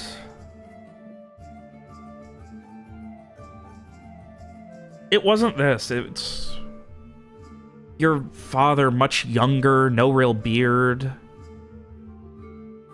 Your mother, much younger, couldn't be more than 25, 30.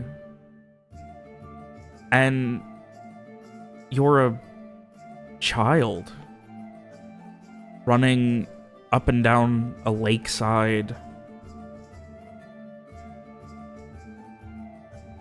You trip and fall in, and you get stuck on something and start crying out, and your mother comes and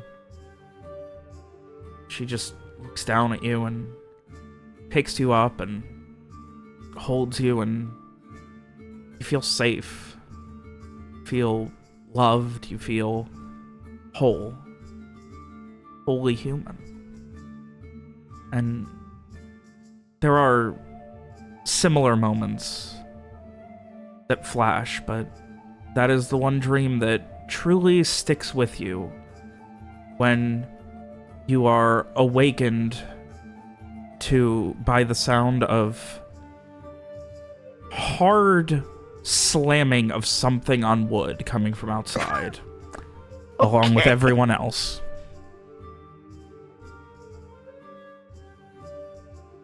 Great. I mean, I would sit bolt upright and look out the window. And it is still dark, but standing out there with a lantern nearby, Magnus is cutting more firewood. The masculine urge to chop wood. Like, can I tell, like, what time it is? Before sunrise, so like 5, 6 a.m.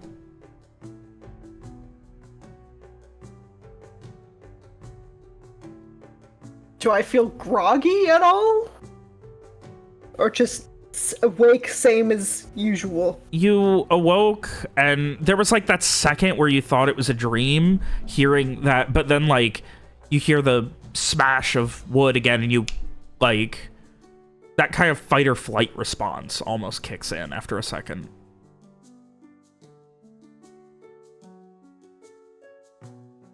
I guess I will put on some non-sleepy clothes real quick and like go out and see what the fuck he's doing. All right, anybody else? No, I'm gonna keep sleeping.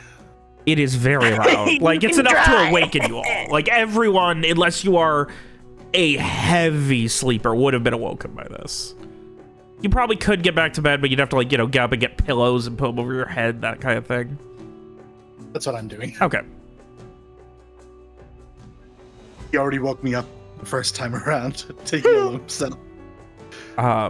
Frey, you would hear Abney just... What the fuck is going on, love?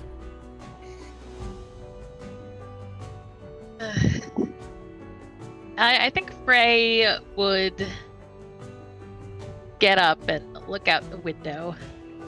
You get out to the hallway, walk down to the window, and you see Magnus, by lantern light, chopping wood, not wearing a shirt.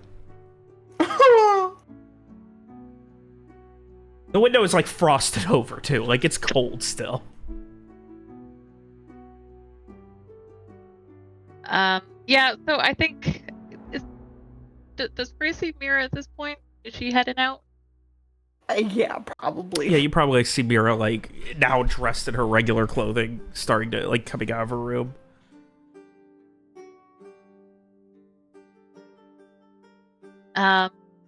So Frey will look over at Mira. Good morning, Ray. Couldn't... Like a very, very wan little smile. How long has he been at this? Oh, I just got up, actually. I tried. A little confused at that. I don't. Alex doesn't remember if everybody else knew about the sleepy thing. I don't think Frey. Yeah, I knew don't about think it. you ever told anyone about it. But before he left, my father gave me a potion that would let me sleep like normal. I just thought it would be nice to try it before we left, you know, since we're safe. Oh, of course. Well, how was it? Interesting. I think I dreamed... I dreamed that I was my sister.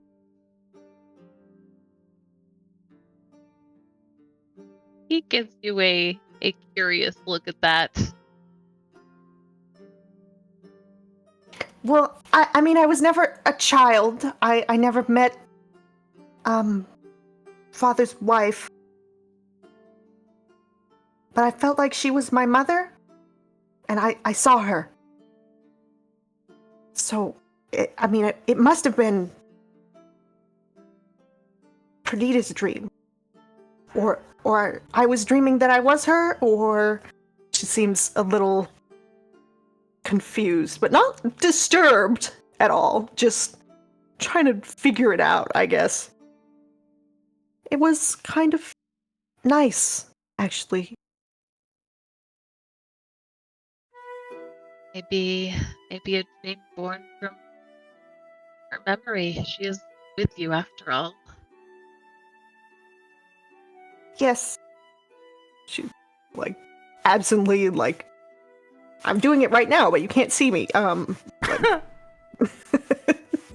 of, rubbing her chest a little bit in, the heart region. It was nice. I guess not all dreams are nice, but that one was.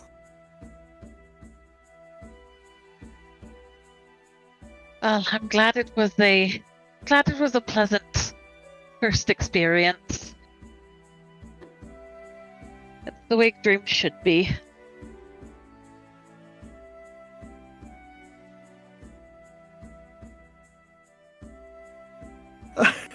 I imagine we get interrupted by, more wood chopping. And Abney sticks his head out of the bedroom and just... What is going on, love? I'm going to get my pillows. I was going to go talk to him, unless you want to. Maybe I could talk to him.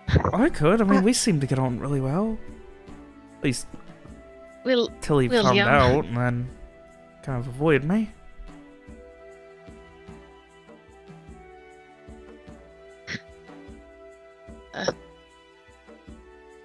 I'm afraid we'll look back out the window. There's Magnus. Chop it away. I mean, he's...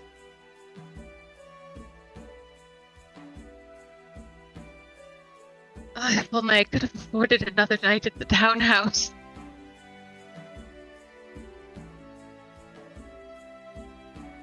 And yet here we are. I can try and talk to him. I don't know if he wants to talk to me.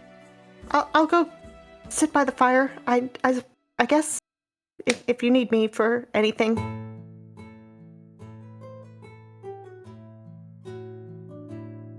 So, all right. Frey, you make your way down? Yeah. You head out through the back door near the kitchen, where Magnus is still organizing wood, chopping it, and putting it in a pile. He hears the door open, turns around, and as soon as he sees you, he, slows down his turning and, begins to, flex a little more. Oh, Frey, how are you doing? Well... a little tired, but you seem to be up and active. Yeah, well, there wasn't a lot of firewood left. And I mean, Miss Mira's here and she keeps that thing going pretty much all day, every day, so... Go and make sure we have enough till frost is over.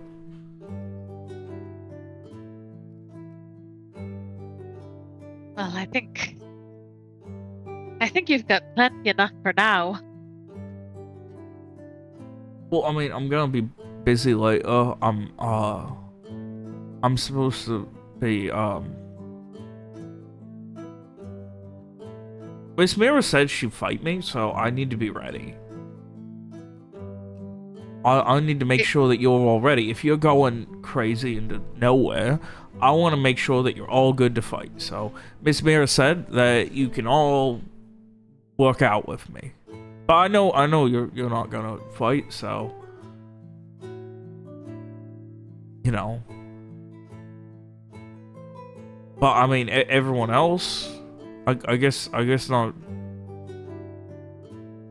your Dr. Ava, but you know, everyone else. I mean, Mira said she'll do it. Miss Mira said she'd do it, and Garrett, he's gonna fight me, and Strieg and Abney and the other guy, the one with a big mustache.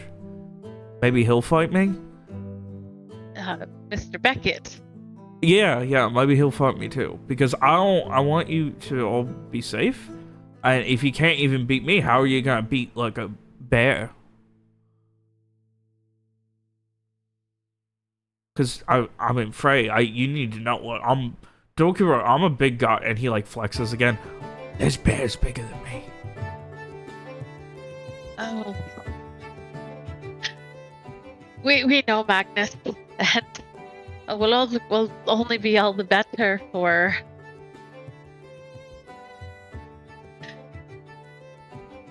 Plus, I figure you guys are gonna need some, you know, some supplies on the road to keep warm too. So I figured I'd chop wood for you guys to take.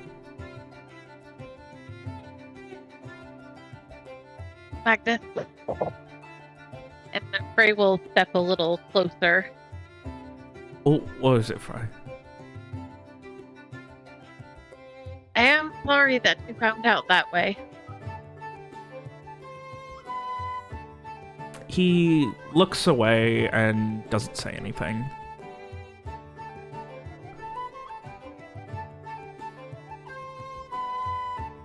Frey, I know I come off as, you know, big and stupid, and a lot of people treat me that way, but Miss Mira doesn't, and I assume that, you know, people she kept company with wouldn't either, but then you did.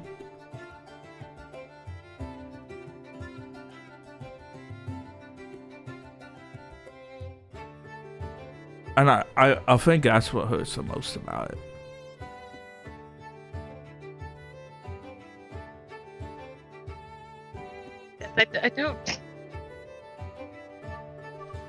I don't think that about you.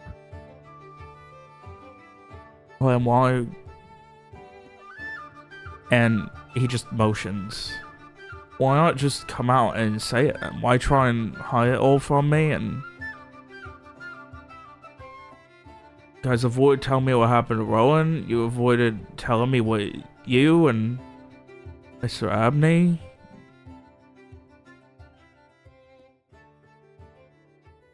This is why I always liked Miss Mira. She never treated me like I was a fucking idiot. And at that, he drops the axe and walks away.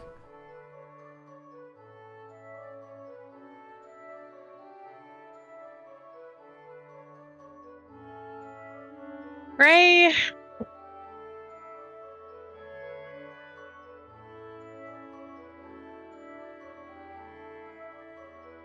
Frey will follow him. You follow him. He's circling around the house, not going back in it. Okay. He, Magnus. What?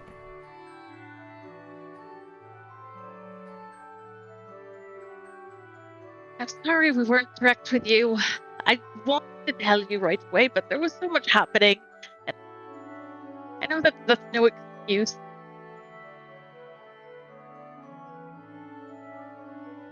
But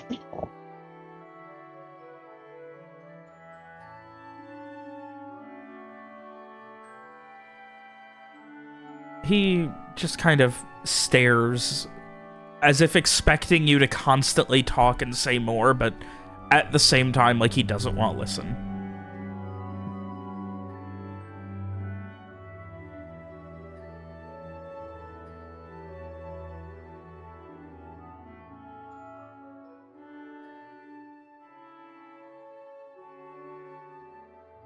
And after a moment, he just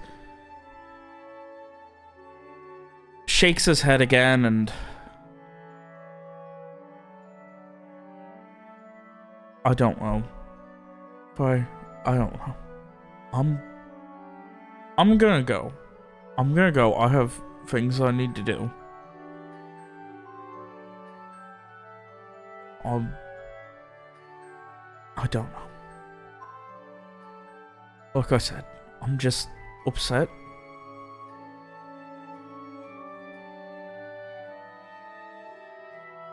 And you can tell he wants to say more. Like, he starts to, and then just doesn't.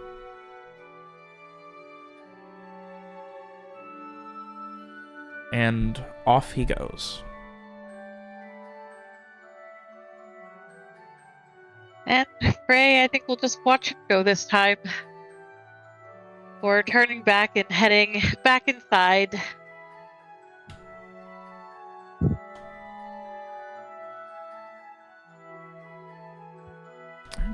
Lyra is by the fireplace, waiting. I assume still, anyway. Yeah. Picking at, whatever she was trying to mend before. Okay. Frey just looks at her, just gives a little shake of his head. I'm usually so good at figuring out what to say, but I don't know.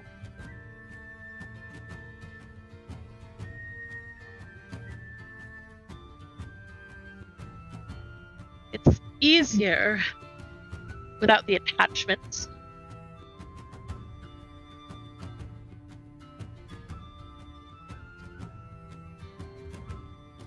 Talking, you mean? To people? Yes. And I think Frey's gonna flop down on the couch.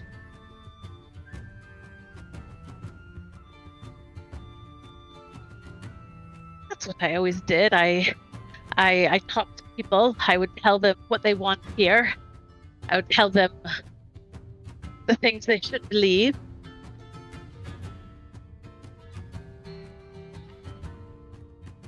I understand.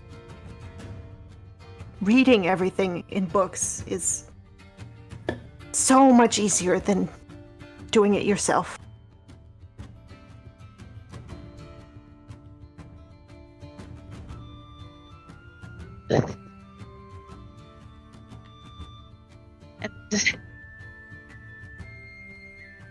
And when you're just reading a book, it's easy to simply close it and let it rest.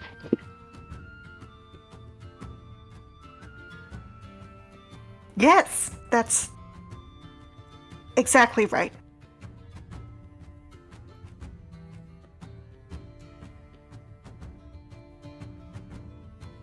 Before I really was a person, I guess that was probably very, very easy. All this, everything, I mean, there's a lot that hurts, but there's a lot that's good too.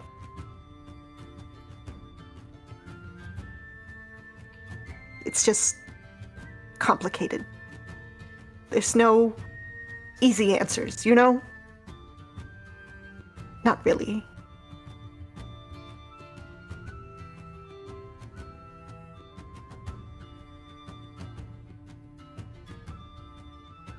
Well, I don't know what to do now. He's upset. Upset with all of us, I think. But probably mostly with me. Maybe it'll be better once we're gone for a while. I don't know.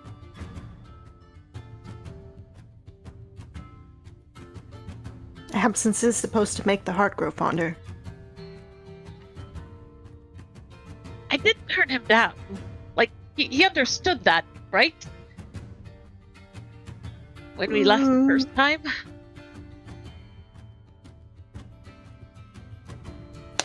I guess sometimes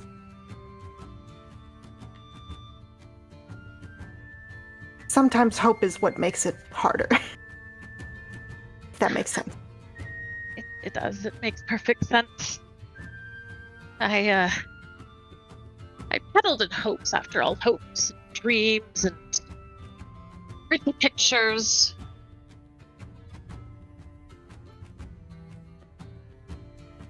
But there were never attachments, because attachments were dangerous. Attachments got you into trouble. Attachments made the work harder. I never meant to get attached to William. Now he's given up his whole life. But I asked him for that. That was selfish of me.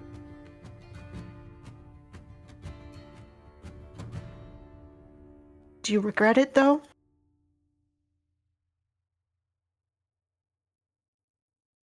He thinks about that a moment. I think I might have worried, but seeing him today, I'm so excited about this venture. This new role. No, I don't regret it.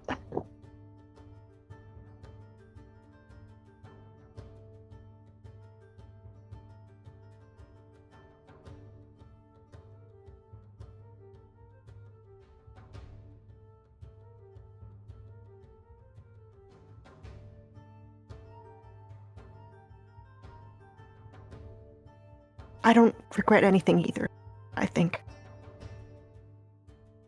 Well, maybe a few things, but mostly I'm happy to have done all this. And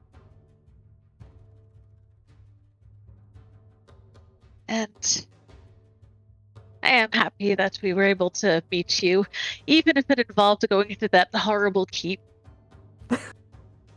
well, hopefully it'll be at least a little bit fixed up the next time we go there. It'll be much nicer. That No would be ghosts. lovely, wouldn't it?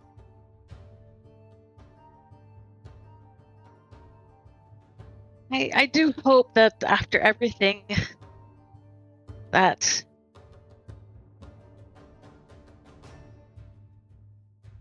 Magnus and I can be okay. I did have fun with him before.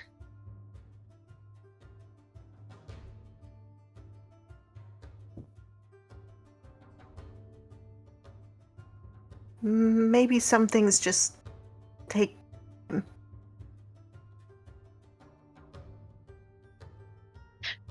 volunteer to fight him. You cut out a little bit. I didn't hear what you said. Oh, he said, did you really volunteer to fight him? No! No!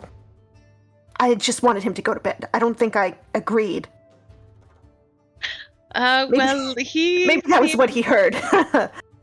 He seems very clear-headed at the moment and very fixated on this idea of testing your skills.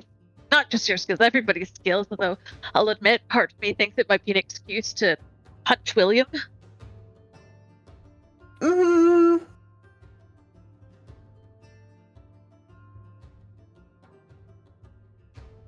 We'll see.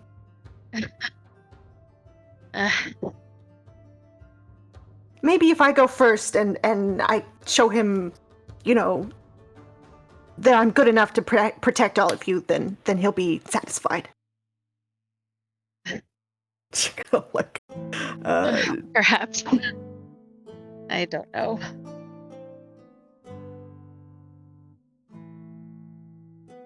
Well, it's quiet now, so I'm supposed to try and get some sleep still. You should try and get some as well, if you still can. I don't know. Maybe? Well, why don't you give it a go and let me know how it turned out in the morning.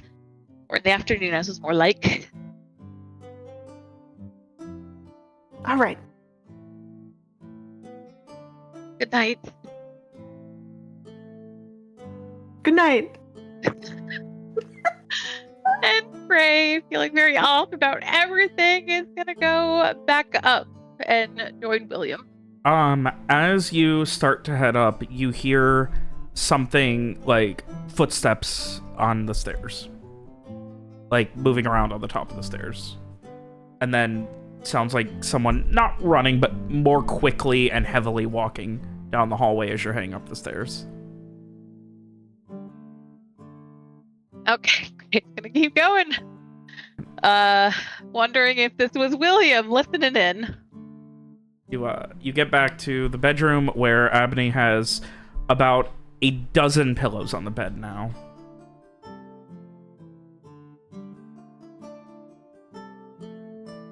Oh, did you set that all up for me? I mean, I thought I could have one of them. No, of course they're all yours. Seems like you solved the loud banging problem now.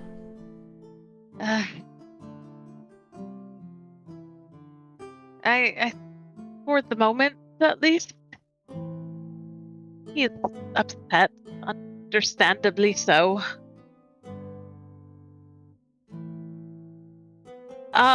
Did Frey hear the door opening and closing or anything like that? Like any indication that was William on the landing? Give me an int notice. See if you can parse anything that you heard. Notice. Not Frey's strong suit. Nope. No idea. He's very tired. Yeah, you just had to go up and have a really weird conversation, and then have an existential one with Mira, about how sleeping is weird. Now you gotta go back to bed. Sleeping isn't weird, it's lovely. That's the only thing on your mind. Well, Frey will happily go crawl into bed, and here, you can have some of the pillows. I'll share, I promise. We both know it's not true, love, but sure, if you want to tell yourself that. I'm not that bad, am I? He turns over and goes to sleep without saying another word.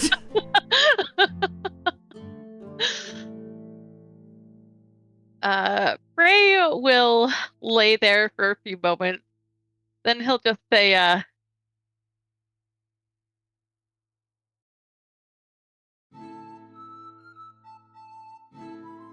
it was wonderful seeing you so excited today.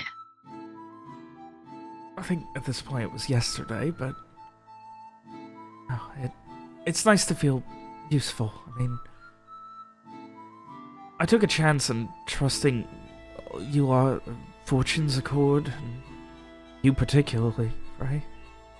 So to have something to offer feels meaningful. Well, why aren't you on the paperwork? Because, well, when that deal had been made, I had only been with them for a couple weeks. I didn't know them all that well, and with the sort of work I do, I don't exactly like being officially tied to any one organization.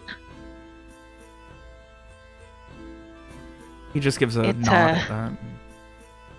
It's good to be seen as flexible. Being able to float, so to speak. Oh, come on, Frey, you're not that light.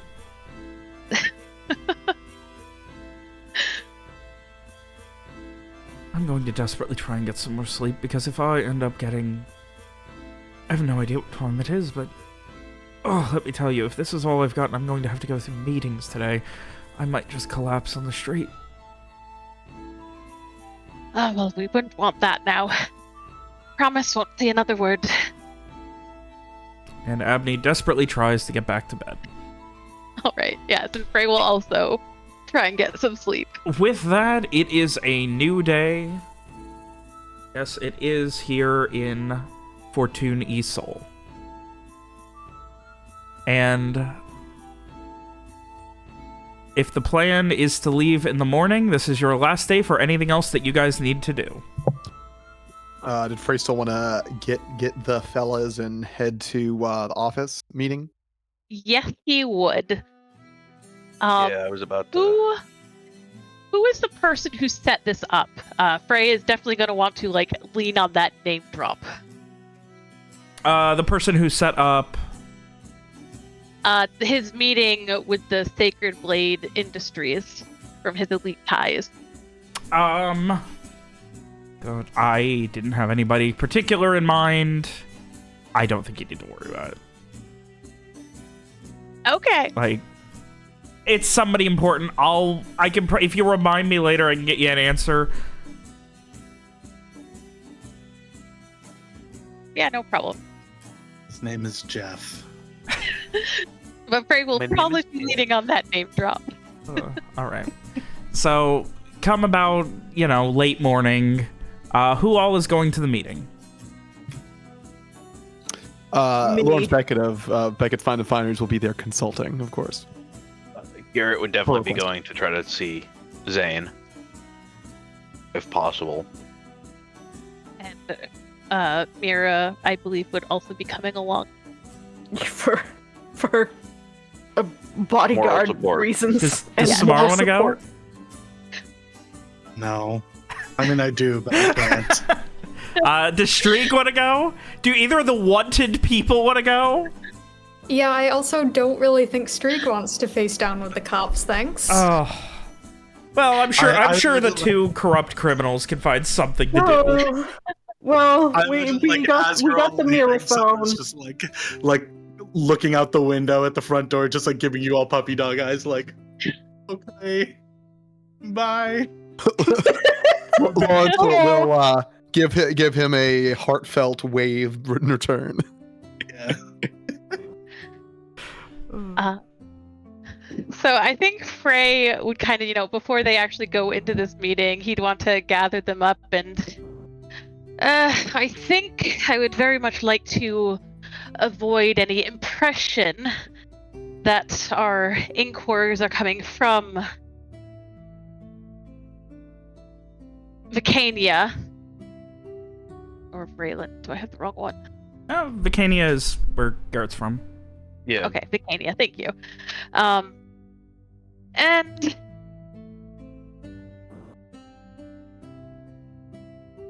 I would think- certainly recommend you determine a reason why you're inquiring about this as it pertains to your company. Oh yes, I am inquiring on behalf of insert name here, who's very concerned about the potential political ramifications, and we just need to make sure that there's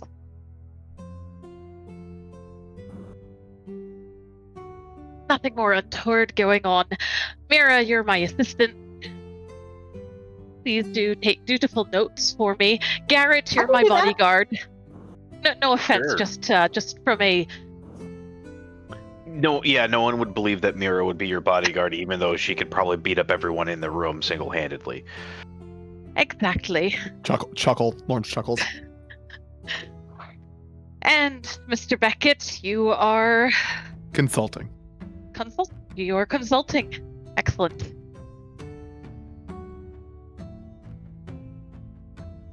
All right, now let's see if we can luck out and see Zane without sharing a cell with him. All right, you guys make your way to the central hall and the Sacred Blade offices, where you are expected and you are guided to a room not unlike the one Samar was in, but bigger and a little bit more. Like, you still have to go through winding lefts and rights and this hallway that feels very cramped and can barely fit two people shoulder to shoulder. But eventually you end up in it looks more like a conference room in its size. And you are instructed to essentially get comfortable. They'll be here. It might be a minute. This was very short order, and they're not sure when the meeting is exactly going to take place. They were just given orders that it would happen in the morning after you arrived. Okay. All right. Yeah, so Frey will definitely get himself as comfortable as he is able. Garrett makes eye contact with Frey, winks, and start counting 1,000, 2, 1,000, 3. He stops after like 3 1,000. Lawrence reviews a logbook. Oh, you know what? 3 Madara, 4 Madara. Oh, that canonical! There you go! Oh. Who needs 1 Mississippi when you can have Madara? Oh. All right, It's a so logbook. I'm in a Oh, you ledger. don't count by Mississippi's. We don't count by Mississippi's here. Meanwhile, Samar, after half an hour of being polite, you get bored and bother Streeg. Yeah. How's that going?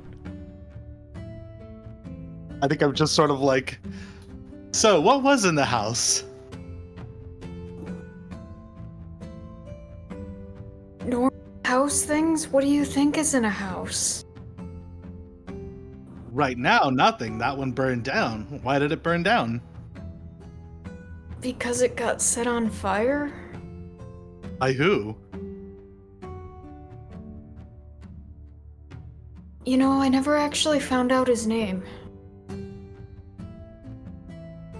What did you know about him, if not his name? I mean, he looked a lot like me. Like Roland. Yeah, because Any Roland looks like me connection? too. Yes. Is there a reason you have clones running around? Street kind of stops and like squints at Samar for a moment, like he's just realizing what's going on.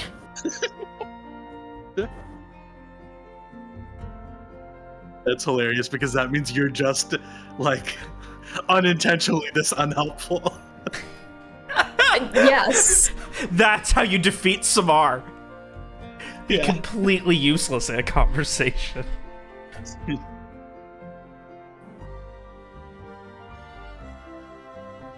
Any more for your line of inquiry into Streeg's obsession with comfortably staring out of windows like a paranoid assassin? Does Shriek answer why there's clones, or does he just look at me like... I think he just blinks at you. He doesn't know what a clone is. No, he doesn't. Summer just like takes notes. Maybe like even literally pulls out a notebook and like starts taking notes and is like, okay, interesting. This is a good foundation to build on. And they start like brainstorming theories, and that's it. Streak just gets up and leaves after a while.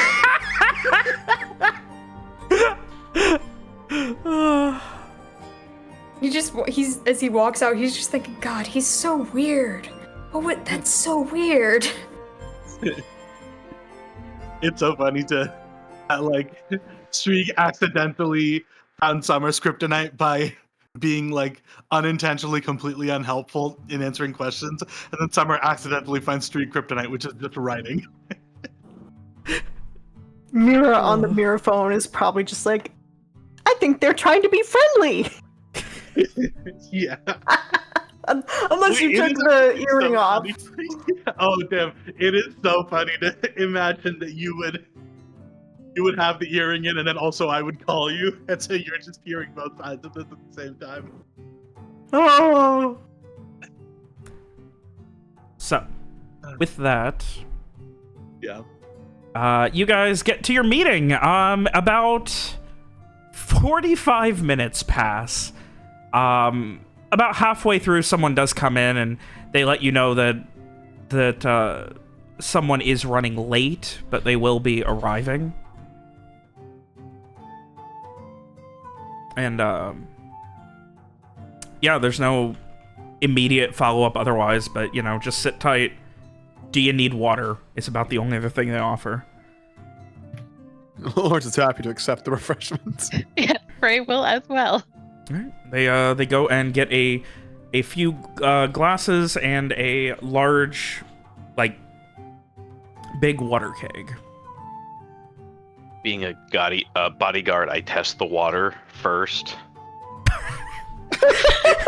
I drink first. I'm thirsty. No, just like, all right, you pour it into the cup, and I take a sip from one, then I take a sip from the other. All right, you're good. Garrett knows how to play the bodyguard part. thing. God damn. They look almost offended that you think they'd try and poison them. I don't Anyway. even acknowledge them. The guards who would look offended. Lawrence claims to just be consulting and not be officially with them. Well, then I guess I would have just done it for Frey then, if For that Frey and was the Mira? cover. Yeah. Okay. So otherwise, oh god, we get to bring back someone you guys haven't seen in over a year in real life. So yeah, after about 45 minutes, this woman, kind of grayish, silvery brown hair, big, like, billowing blue cloak, fancy iron armor, iron chest plate at least, comes in. You would recognize her from the initial ceremonies as the guild intermediary for the Soldiers of the Blue, Allison Wodica. Okay. And she comes in and sits across from you. As she does, 4 soldiers, all in full iron armor, including helmets, stand behind her.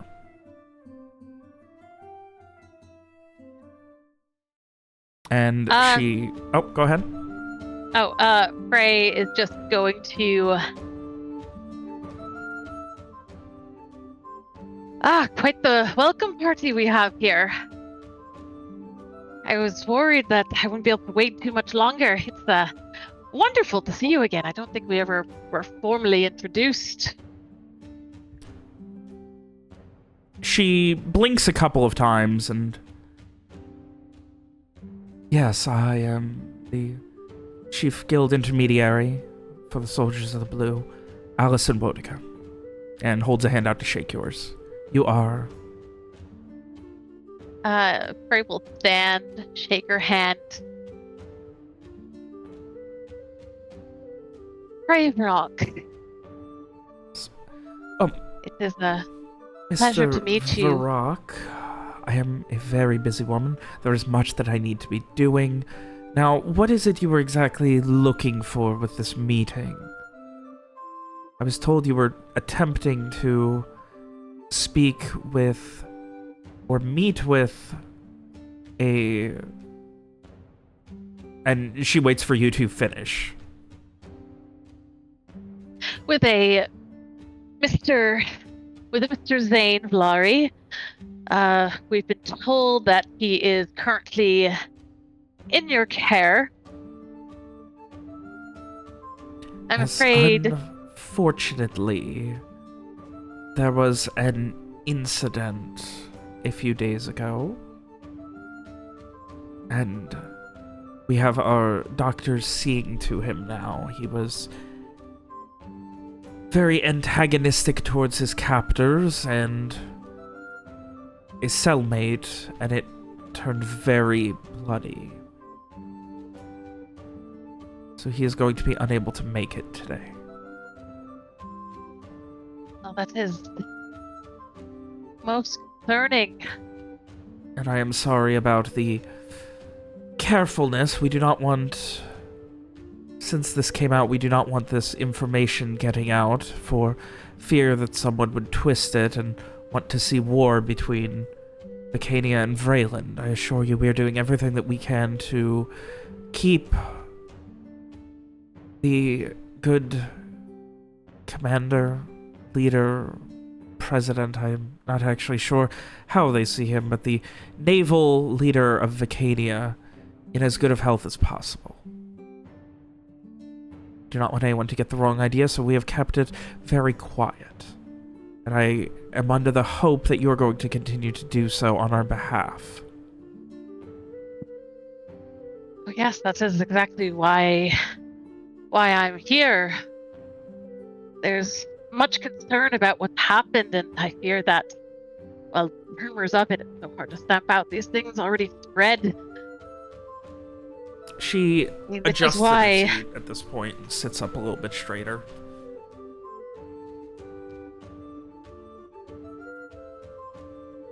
I mean, Lord, insert name here, arrange this meeting for us. Yes, well, as I said, this is something that we are not even telling a lot of people within our own organizations, because as I said, it is information we do not want getting out, and it is only through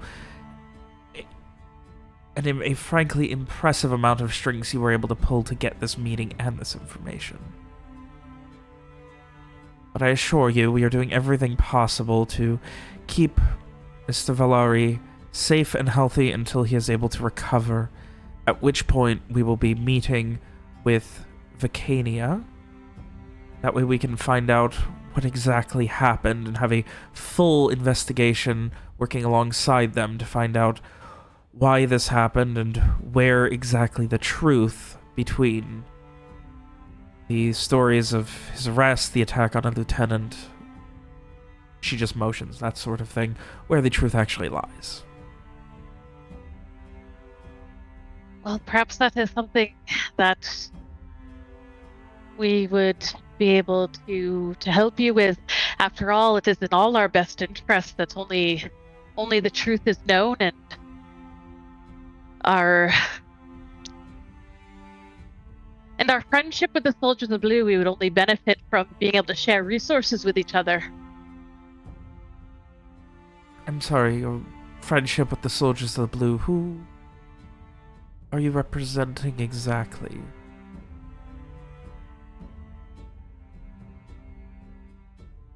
Well, as I said, it was Lord Insert Name here.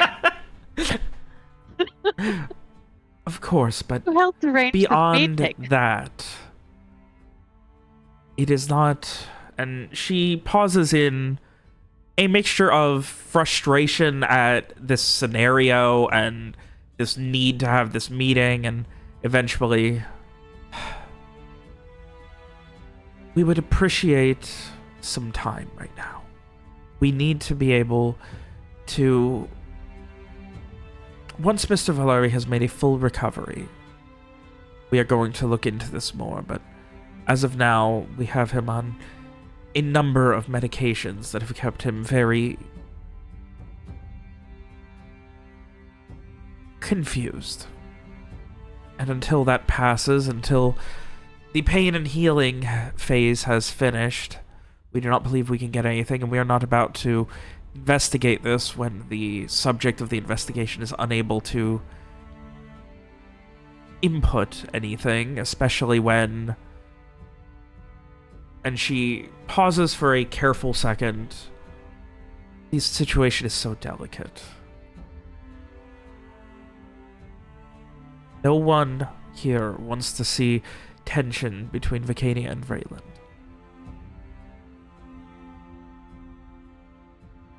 Of course. We certainly appreciate the gravity of the situation.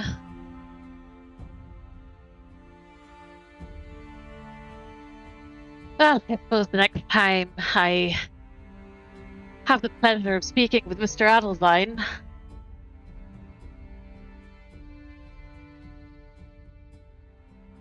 Unfortunately, when that will be, I cannot say. The professor is a very busy man and does not have much time for meetings in general. I am frankly surprised I was able to get called away from other duties for this meeting, but I am disappointed that all I can offer you is this grain of truth at the center of this potential incident.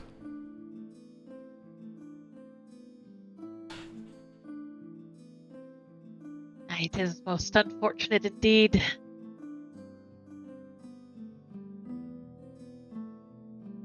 I'll have to thank you for your time. Of course.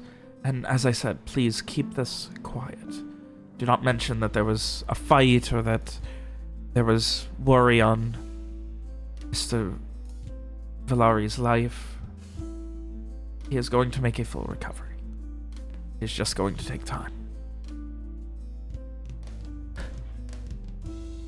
Of course, that's information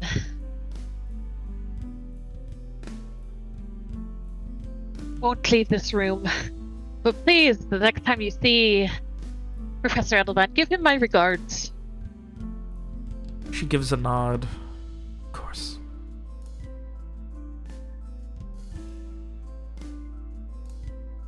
Now, is there anything else? And she kind of like starts to turn, and then eventually just turns to your presumed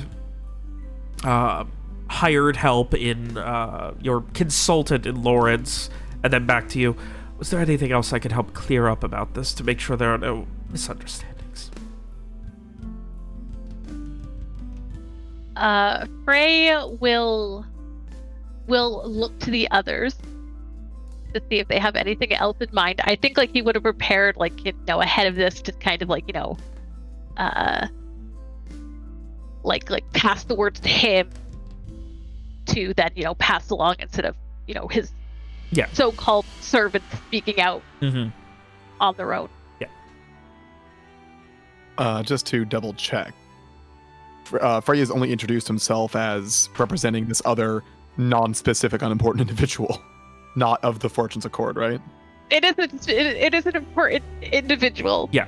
They just don't have a name yet. They just don't have a name because, listen, even I have my limits. Right, but yeah, no, it's not the Fortune's Accord.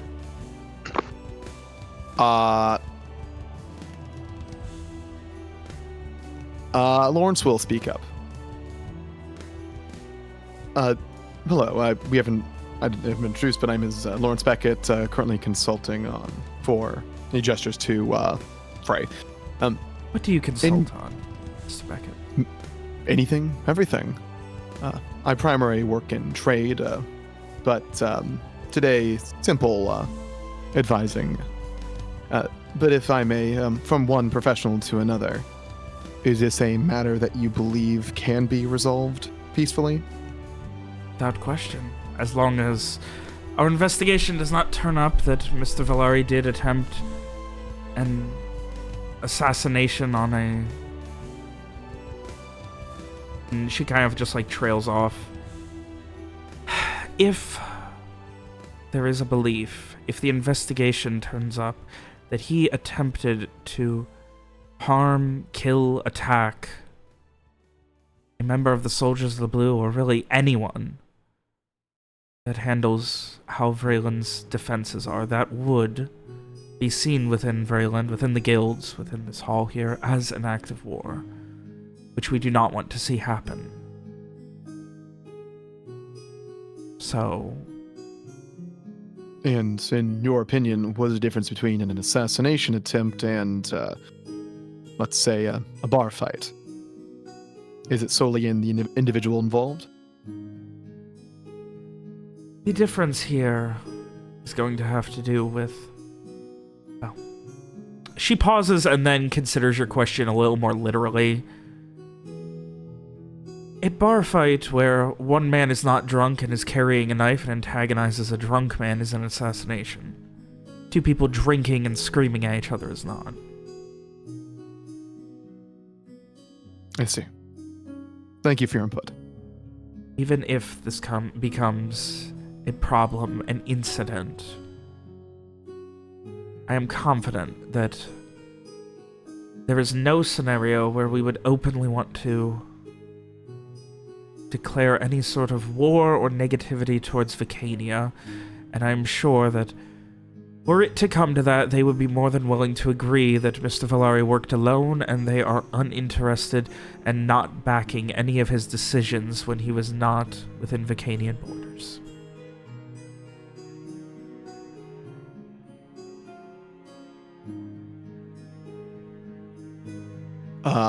Lawrence nods, accepting the answer, and thanks her. She turns back to you, Frey. Mr. Varrock, any more questions?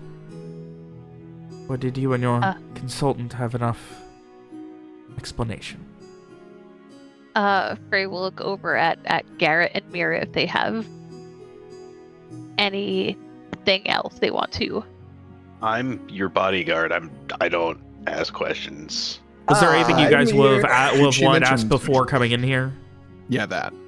I'm your note taker. Lawrence got that for me when he asked if it was a bar fight versus an actual assassination attempt. That was my big concern, and the fact that Zane is apparently being treated not poorly. That's probably still debatable, that last part, but... They're at least Well, that's not trying to let him die. poorly.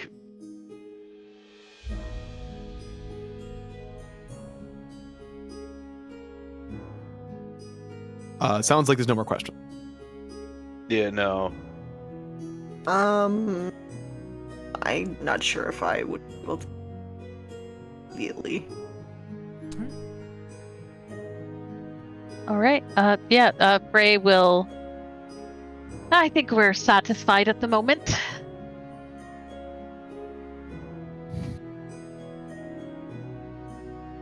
Right, well, I will have one of the assistants see you out. And she motions, holds up a fist, and points to the door. And the 4 soldiers behind her, in near perfect unison, each head out. And she right behind them. A moment later, an assistant coming to escort you guys back out to the main floor of the central hall.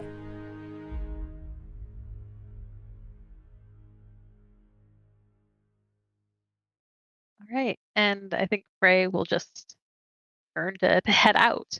He's not going to want to have any conversation about this until they are away. So Sounds good. You guys eventually get out of the central hall.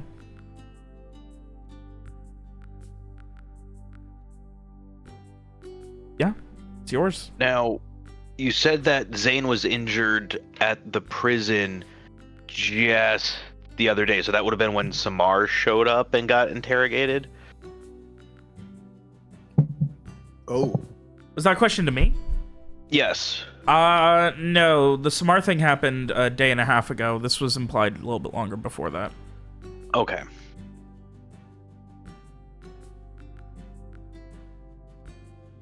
So your friend, Mr. Viacourt, is he a violent one? A violent man? He can be. He really takes to the action. He's a real mercenary. He inherited the Volari mercenary company from his father, and that is his life. But you know, he doesn't go around starting fights for no reason. You know, at least not that he doesn't immediately make friends with whoever he fought with after the fact. He's not out here shanking people while drunk or not drunk. So if he was trying to kill someone, then there certainly seems like there would be a reason for it. How close are you to him? It sounds like Dr. Samar is fairly. Sounds like they were helped considerably by him in the past. But where are you two sit? He's a close friend of mine from when I first moved to Artavishte. I can't say to know much about Vicania or even Vreeland's politics, but I can't imagine a country would go to war over one man. Well, when that man's the owner of your navy. You don't think they can find a new one? That there might be a chain of command there? There would be a chain of command, I'm sure, for it, but you don't... That it's not a slight that you can just ignore. So I'm not so just certain. to make sure the context is clear on that, technically speaking, Vicania doesn't really have a navy. They just, Right. yeah, like the big thing is the Volari Privateering Company is their navy. So, like, the implication behind the whole, you know, say he's acting on his own is they would at that point be cutting out their entire navy. Right. And just have none. I have a question. I meant to ask this during the thing, but I got sidetracked. Can I roll to see if Frey could tell if she was being honest about everything she was saying? Yeah, go ahead. Give me a wisdom into it. All right. 5. Yes. Nice. And yeah, I mean, like, doing everything she could to, I mean, she was being forthright. She made time for a meeting or somebody made time on her schedule for a meeting that she seemed not frustrated, but definitely not really prepared for. All right.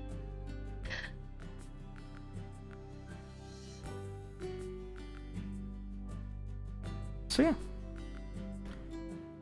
Well, There it's you a go. shame we weren't able to actually get in to see him. I wonder if we ever would be able to get in to see him. I'm not sure what kind of strings you would need to pull, but I'd imagine they'd be closer to ropes. Well, we'll just have to find a few of those. Lord just gestures. The dock's that way. But I doubt we'll have time for that in the time we have left in the city.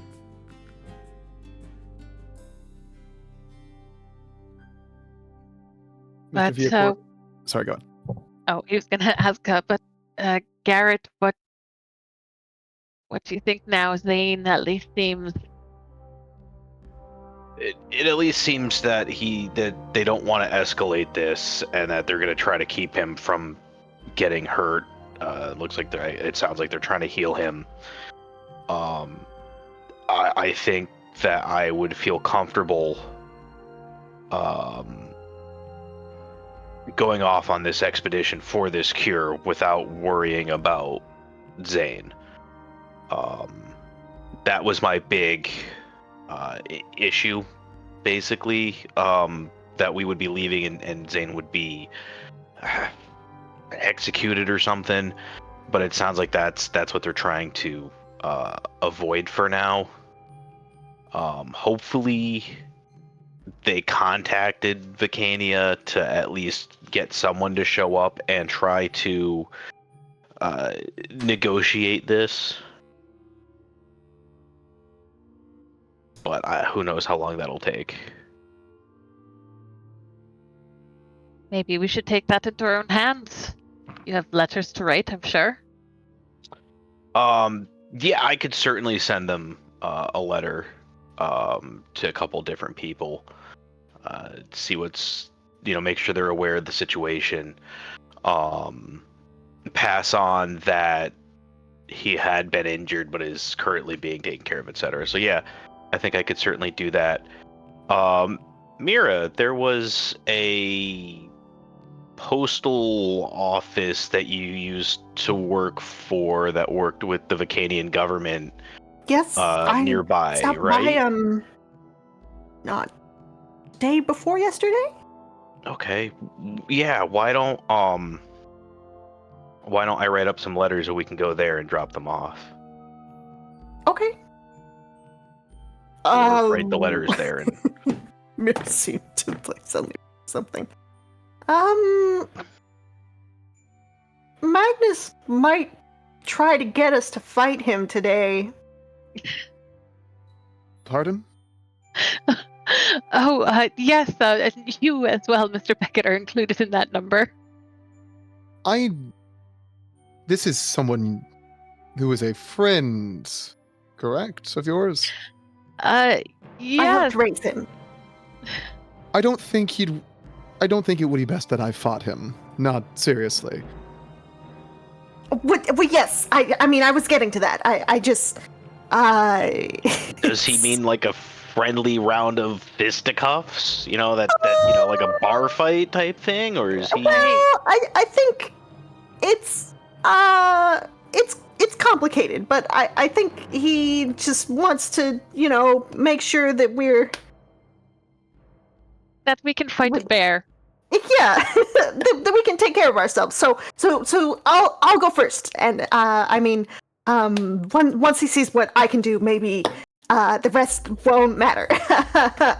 She sounds very unsure and nervous. Are you I mean, certain obviously not about her own skills. At least everybody but Lawrence would know that. But Are you certain Miss Tyrell. That's a good idea. Oh yes. Don't worry. I'm stronger than I look. Regardless, while a friendly bar brawl every now and then can be a source of fun, stress relief, I suppose.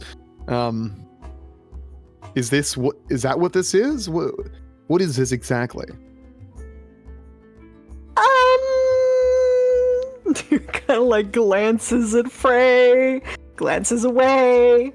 It's Mr. Varrock, are complicated. Are you more familiar? We could just say no, I guess. It's a request? Magnus is trying to work through something. Should we pick him up a bottle of whiskey then? No.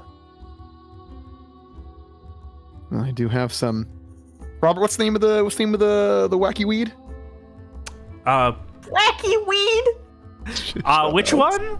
The one that's weed, Robert. Pipeweed. It's just called pipeweed. I don't fucking have it memorized yet. I do have some pipeweed I could share if that's more his style.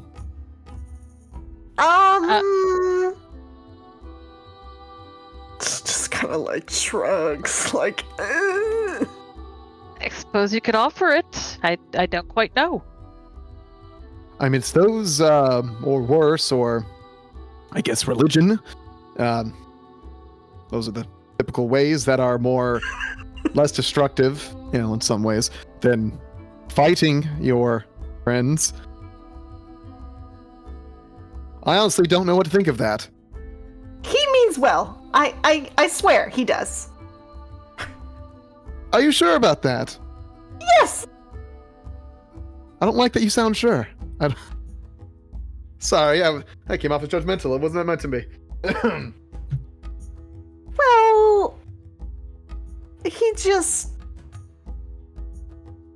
It's complicated. I don't know how many times she's gonna say that, but Yes, I gleaned as much. Is there any other details here? What is he trying to work through exactly? Did he know your friend, your associate? Well? Briefly. We were here for a while. But, I don't know if... I don't know if my place say... Didn't you mention you helped raise him? Uh-huh. They look exactly the same age now, by the way. I think. Is that correct? Yeah, pretty much. Magnus might look a year or two. Like, he might look a little bit older at this point.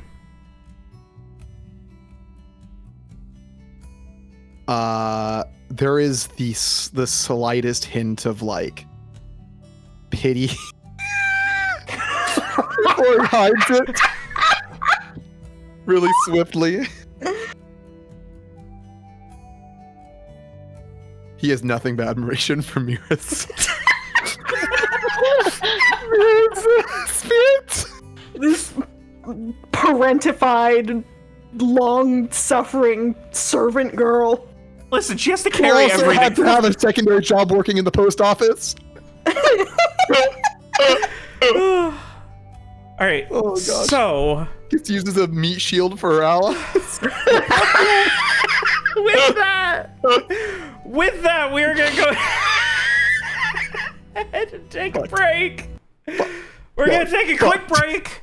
Over the course of the break, we're gonna figure out if there's anything else that you guys need to do today, or if there's anything else. Otherwise, we will time skip to you guys leaving, and we'll see where that goes. Think about it. We'll see. Magnus. No! Moses!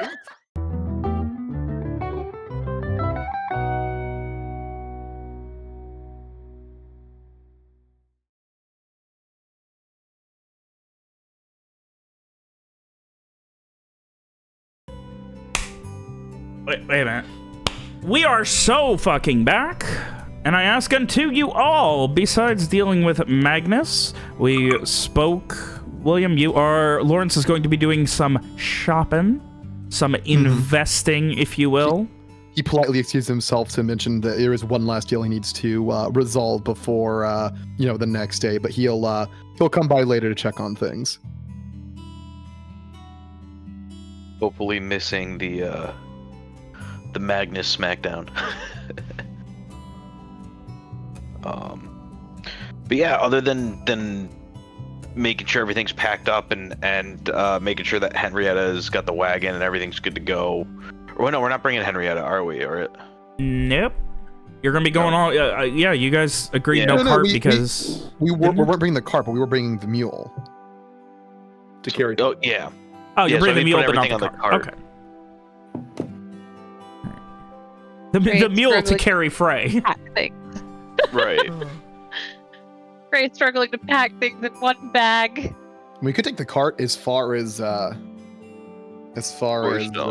Gorestone, and then you'd probably lose it somewhere north of there if you really wanted to bring it further. Or we could just hold it in Gorestone until we come back. But I mean, at that point, what's the point? Because that's still most of your journey that you're going to be carrying things. It's an amount of time that the journey will be easier. Up to you guys. Anyway, so hearing nothing else immediately pressing, we will go ahead and say that evening, Magnus comes back. He has a black eye again. His nose is bleeding and bent sideways a little bit. One of his fingers is completely broken, and his left pinky is not, it's twitching and bent sideways. I will heal him. And he just, hello, doctor. I'll just say my doctor. Oh. Hi. Oh. I still look better. You need more? I'm fine. Alright, I'm fine. Now, I had a very important conversation this morning with Frey. And I decided, yeah, Lawrence will be back for this. Gotcha. Yeah, Lawrence probably would have been back at they would have been going over things. I've decided I'm not going to fight all of you. I'm just gonna fight one of you. So you guys figure out who's your best. I'm gonna fight him, and I'm gonna be the best. And then you'll have to bring me with you because you need me. Walter whispered to the nearest person, "Is that what this was about?" I volunteer. Yeah, I was just saying, looking around, or just kind of looks at Mira, is this how we want to do this? I think I whisper back to Lawrence, I think he wants to fight and he's looking for a logical reason to fight. Mr. Magnus, correct? May I offer an alternative? No, but sure, I guess. I don't know. No, but sure. I'll take the second answer. Here, Lawrence will walk up, open his bag. He has obviously already been drinking, by the way. I was told that you were going through some recent troubles, and while offering my personal condolences, I know those will not go far in helping you through them. But some things that I do believe may. He will pull out a bottle of vodka and a little maybe a wooden box or a pouch of some kind, a cloth pouch of smoke leaf. These have helped men get through things for ages. Though from the look and smell of you, I'm sure you're already very familiar with one. He gives a bit of a smile at that. Lawrence will return it. Tell me, friend, do you smoke or? I mean, no. So I did as a kid a couple times, but Smear yelled at me about it and said that I shouldn't, because I shouldn't, and I got scared and never did it again because I don't like it when Miss Mira yells at me. Well, Lawrence can't help but laugh a little bit. Well, I'm certain Miss Mira is can be very terrifying at times. She has that inner bear-like aspect, I imagine. But tell me, have you ever had trouble sleeping? No, not since I got a magic pillow. Lawrence does not question that, but you have in the past. I mean, yeah, sometimes I get in a bar fight or something and somebody would like knee me in the jaw or something and my head would be pounding for like weeks and it made it really hard to sleep. Oh, I can certainly understand that feeling. And there are things that would help with that, but I found that this is the best long term. And he'll, I guess, offer up the pouch. I've found that in the evenings when I have trouble sleeping or settling, when either nerves or thoughts of the past get to me, sitting outside under the starlight, moonlight, and just taking in the scenery while taking a few drags is, well, it is relaxing, to say the least. If it would suffice in place of this challenge of yours, I'd happily join you for an evening and, share in some of the smokeweed? Was it? Sorry, Robert. Smoke leaf, pipe weed. I don't even know. Don't pay attention to me. Pipe smoke? Some of the pipe Weed? smoke. Some of the wacky weed. Anyway. He gives a couple of blinks. Oh, what? But not now. I gotta fight you? I beat you. Do you want to fight me? I don't. Mr. What was your name? Lawrence Beckett of Beckett's Finds and Fineries. Mr. Fines, do you want to fight me? Who's the strongest? It's got to be. And he like looks around and like points towards Garrett. It's got to be you. Mira is waving. Oh well. Personally, no pugilist. Whenever I get into fights, they are the kind that I, well. And regardless. Oh, well. So it's not you. He has best completely lost interest in anything you're saying. It's got to be. Well, if Garrett's ignoring me, he then points at Streak. Lawrence just shrugs. I knew you were stronger than you look, Streak. Streak just shakes his head. I have a feeling Mr. Streak subscribes to my school of fighting. He points at Mira. Oh, I don't want to fight Miss Mira. I don't want to hurt her. She's nice to me. You said strongest. He considers for a moment. Let's see. What about this, Magnus? Why don't we arm wrestle, and you can see how you feel after that.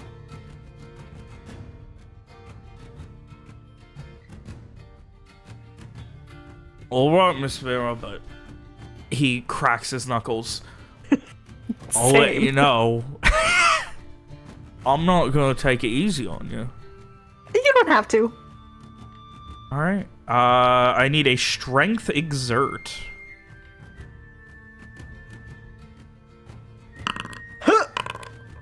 Magnus!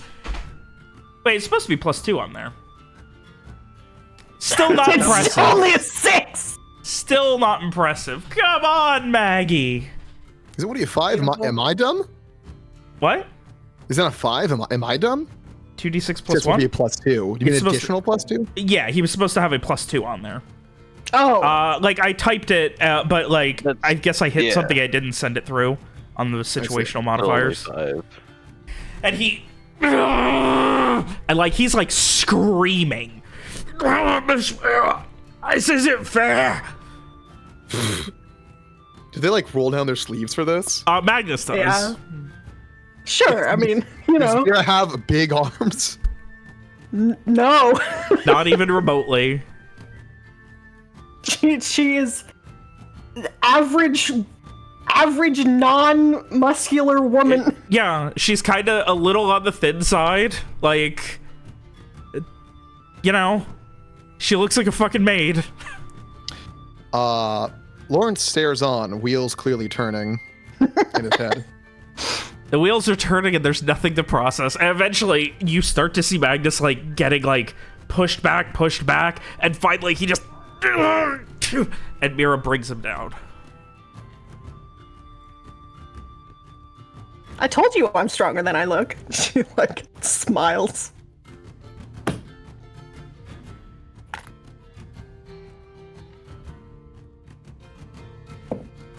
Mira, that's not fair, but you know what? Wow, Like, isn't it fair? Because I wanted to take it. I don't want to embarrass you in front of your friends. Well, I consider. walk on purpose I don't so think you don't can embarrass embarrass me, Magnus. At least not like that. Well, consider this, Mr. Magnus. Lawrence will show like the pouch again. Not many people win something even when they lose. Please, I forgot your name, but Mr. Magnus is my fault. Well, I guess he's really not. His name wasn't Magnus. And he just kind of trails off for a second, still like squeezing his hand where it went numb from trying to arm wrestle Mira.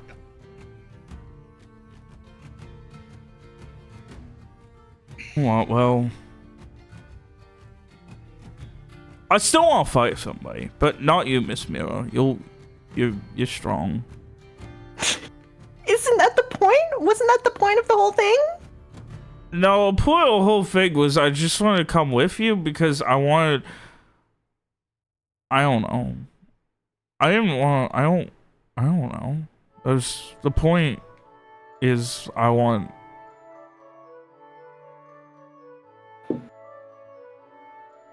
And he just stops talking and like rocks back and forth where he's sitting for a second. I don't know.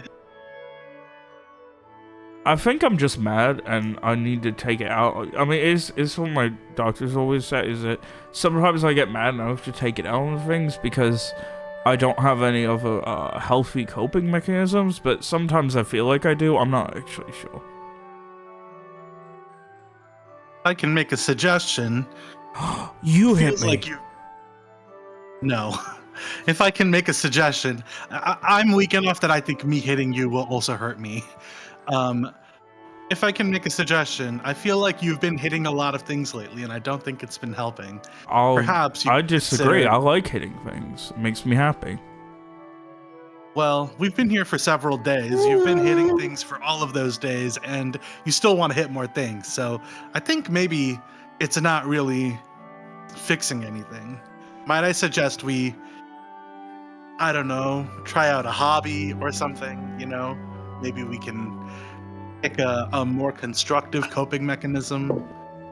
Some turn their woes into art. You were painting for Alice, weren't you? Did you I like was it? trying to, but it all turned out like shit, and so I was just gonna buy her something nice. Everything worth doing takes practice.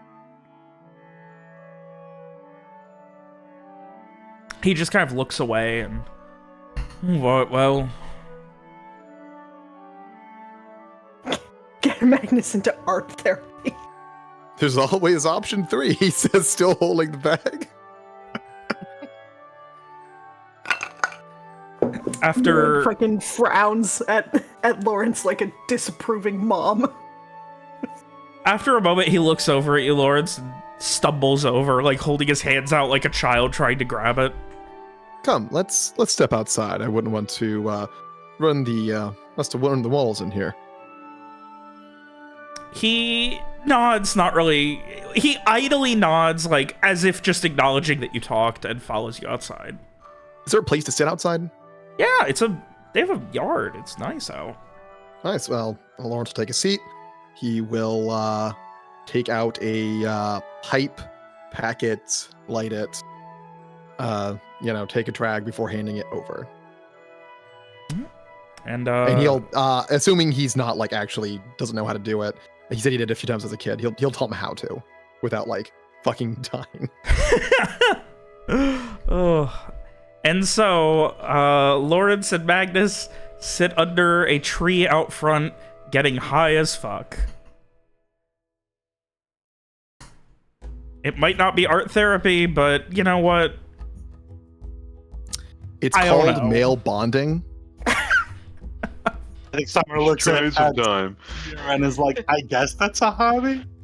I guess Listen, it's better open than- for else to join. Just saying. Just listen. If Garrett wants to hop in there, or Streak, or some art, Oh, it's better than getting your face broken, objectively, I guess. does Anyway. anyone join them? Garrett would go and sit, but he wouldn't partake. He doesn't like to smoke. He'll have like a cigar occasionally, but he doesn't smoke. I really like the mental image of Garrett with a cigar.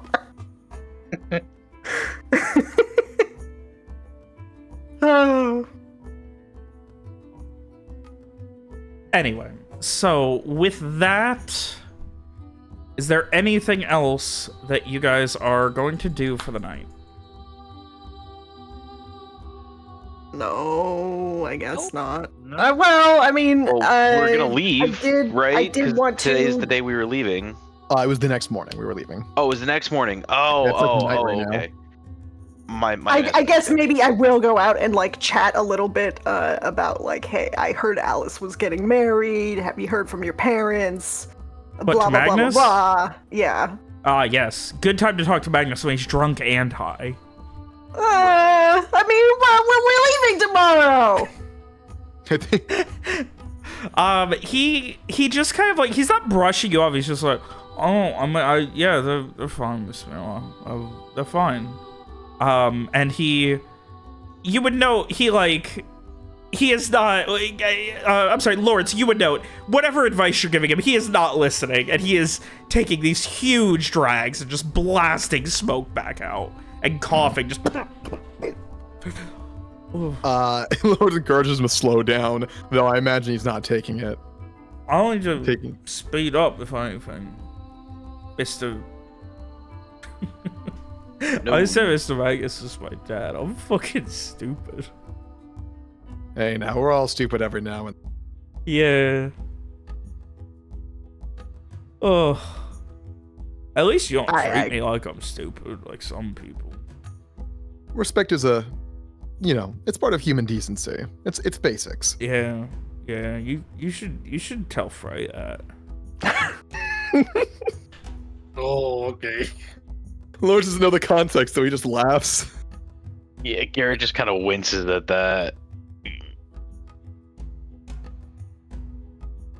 Oh, and with that, he gives short answers, but mostly he just kind of is relaxing, and after maybe an hour, his answers go to mumbles, and 10 minutes later, he is sleeping under the tree.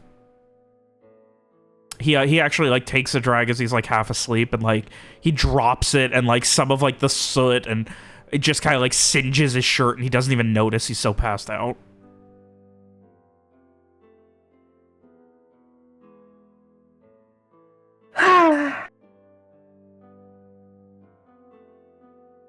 It was just like sigh. You fucking fetch a blanket for him or something.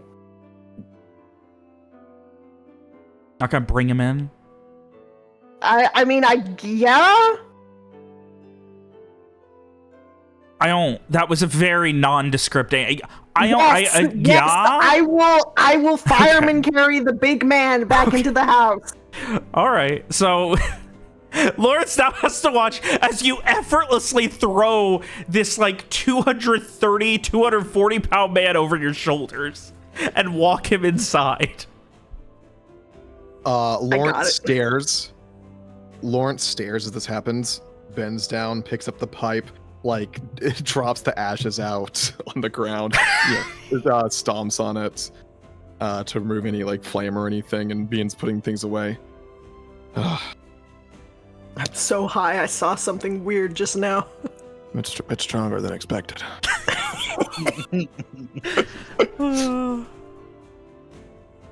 And with that, you guys are able to pick up all of your belongings.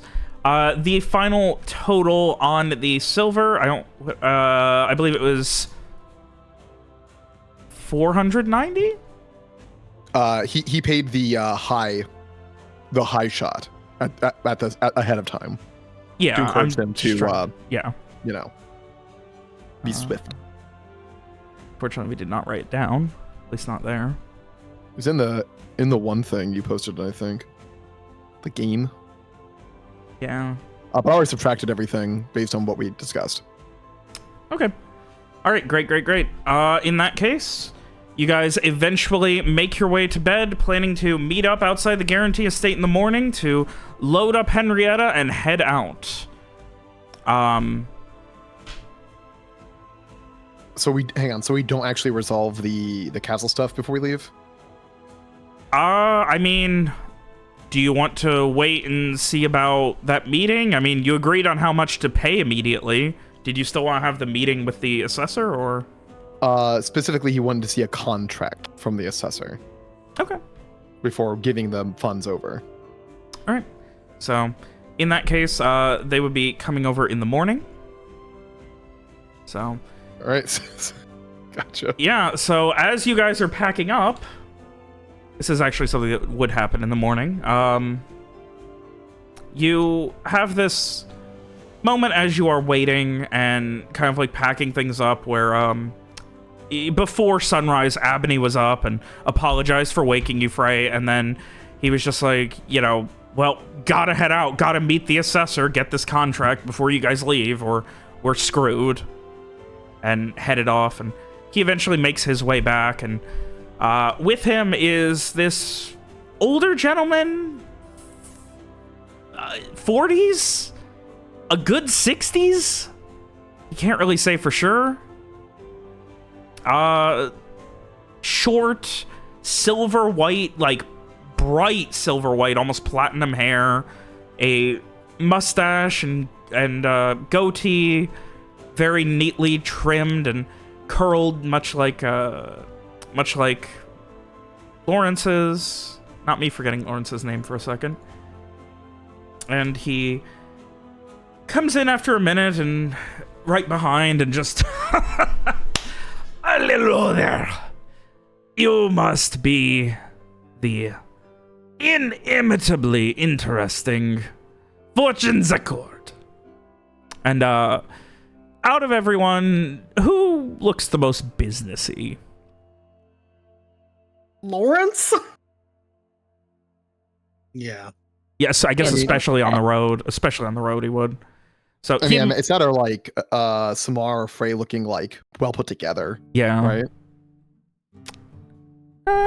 Let's just roll D3, see which of the three he approaches. All right, that would be Frey. Frey, he walks up to you and goes to shake your hand. Octavius Corlon at your service. I'm the assessor that, I'm going to be working very hand-in-hand with you as your representative to the guilds to see if we can maybe get some of this taxation nonsense a little bit better dealt with. Oh, well, that's wonderful. Best to get these things done early in the morning, but I do believe you might actually want to talk to one of them. I'm not actually part of Fortune's Accord, you see. At this point, he stops shaking your hand and turns to Lawrence and holds his left hand out to shake Lawrence's. Not one to be caught off guard. Lawrence does the left-handed shake. While he is still shaking your hand, Frey. Lawrence Beckett of Beckett's Davius Fine Corlon. Fineries, actually. Oh, Beckett's Fines and Fineries. Is that, junk shop? I kid. Never heard of you, though. I Only assume the you don't operate finest, in I this area. assure you. Only the finest junk do we purvey in. That is all we ever can say, isn't it? You want to talk about the finest chunk? Look no further than me looking in the mirror. Am I right? He is still holding both of your hands and shaking them. That one tickles Lawrence, I'll tell you what. He'll go to seize the handshake. I am officially consulting on the matters of the. As you finally see, he just and stops shaking Frey's hand. Do we have a name for this estate? Out of character, has it been mentioned? Riverstone Keep. Riverstone Keep. I am officially consulting on the matters pertaining to Riverstone Keep. Ooh, and a consultant. How does an owner of a junk shop end up I kid. A consultant and a stakeholder, actually. Investor, of course. Everyone needs one, but I'm just here to deal with the... And he vaguely gestures in the direction of the central hall.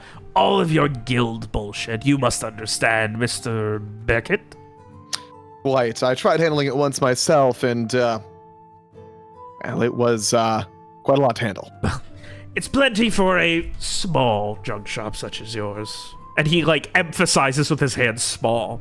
But when you get into the big things, sometimes you need an expert, and that is why having a proper assessor is going to do wonders. You see, the trick is, I'm going to save you money. And then some of the money I save you is gonna come to me. And then, the only person getting fucked over are the guilds. And if there's one thing I love, it's a good guild fucking. Lawrence politely chuckles at the made jokes. And this is like out front. He is yelling, bellowing all over the down the street.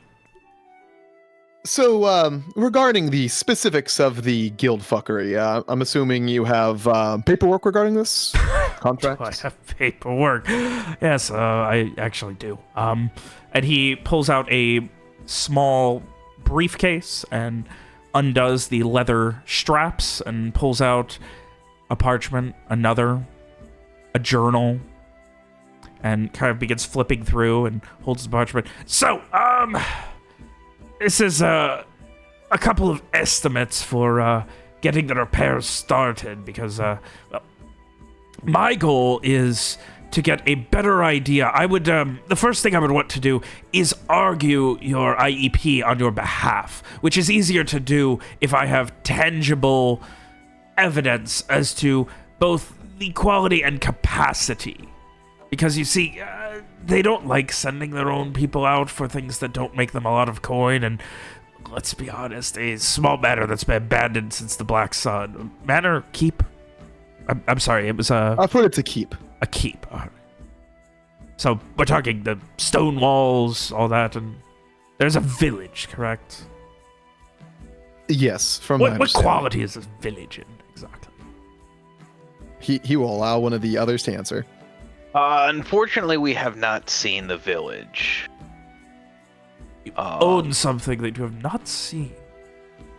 I imagine it'd be what you'd expect from a village abandoned during the Black Sun. Well, and he turns back to you again, Lawrence.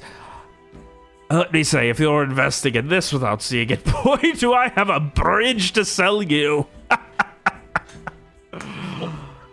We came into this through we committed a favor for someone, and in return they gave us the deeds. Committed a favor. Oh. Sounds almost like you're trying to admit to a crime.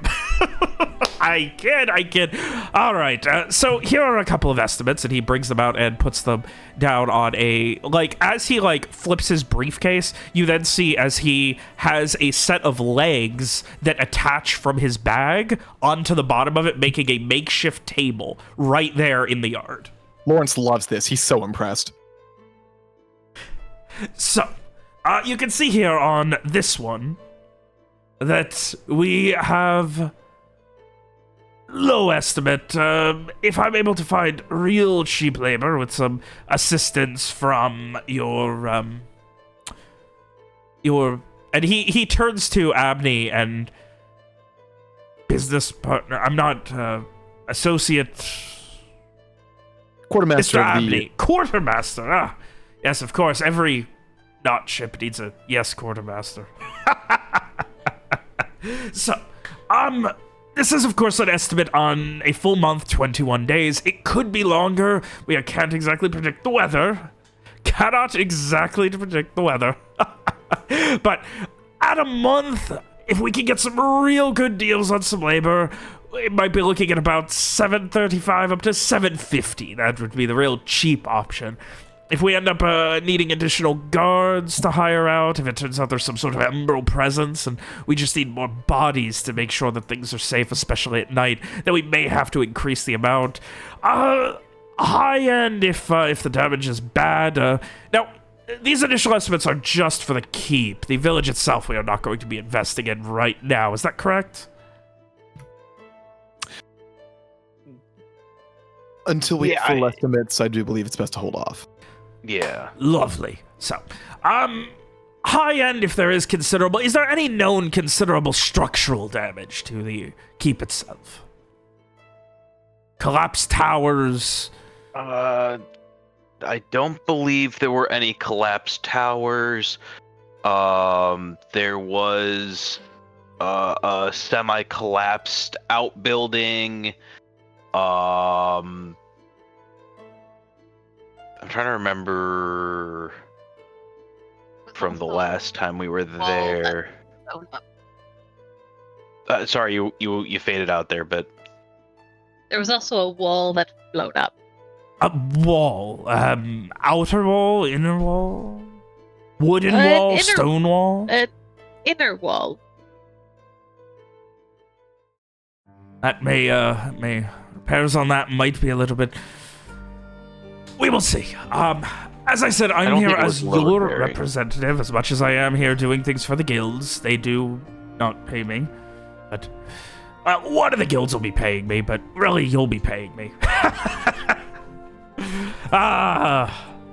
So, the other thing to consider, of course, that is not counting any sort of rations, which will need to be invested in. That was just the labor cost. And he proceeds to spend the next, like, you guys are packed and ready to go. He spends the next half hour after this going through paperwork in this journal where he details labor costs, estimated cost of rationing, transportation, support, an entire, like, ability to set up for additional supply runs, having it established as a possible place that wayfinders could recommend, who he knows is a wayfinder that may be willing to take people out there if they're farmers who are looking for new land, all sorts of things. He has drawn up probably, I'd say, an 80 to 90 page total document that he is flipping through.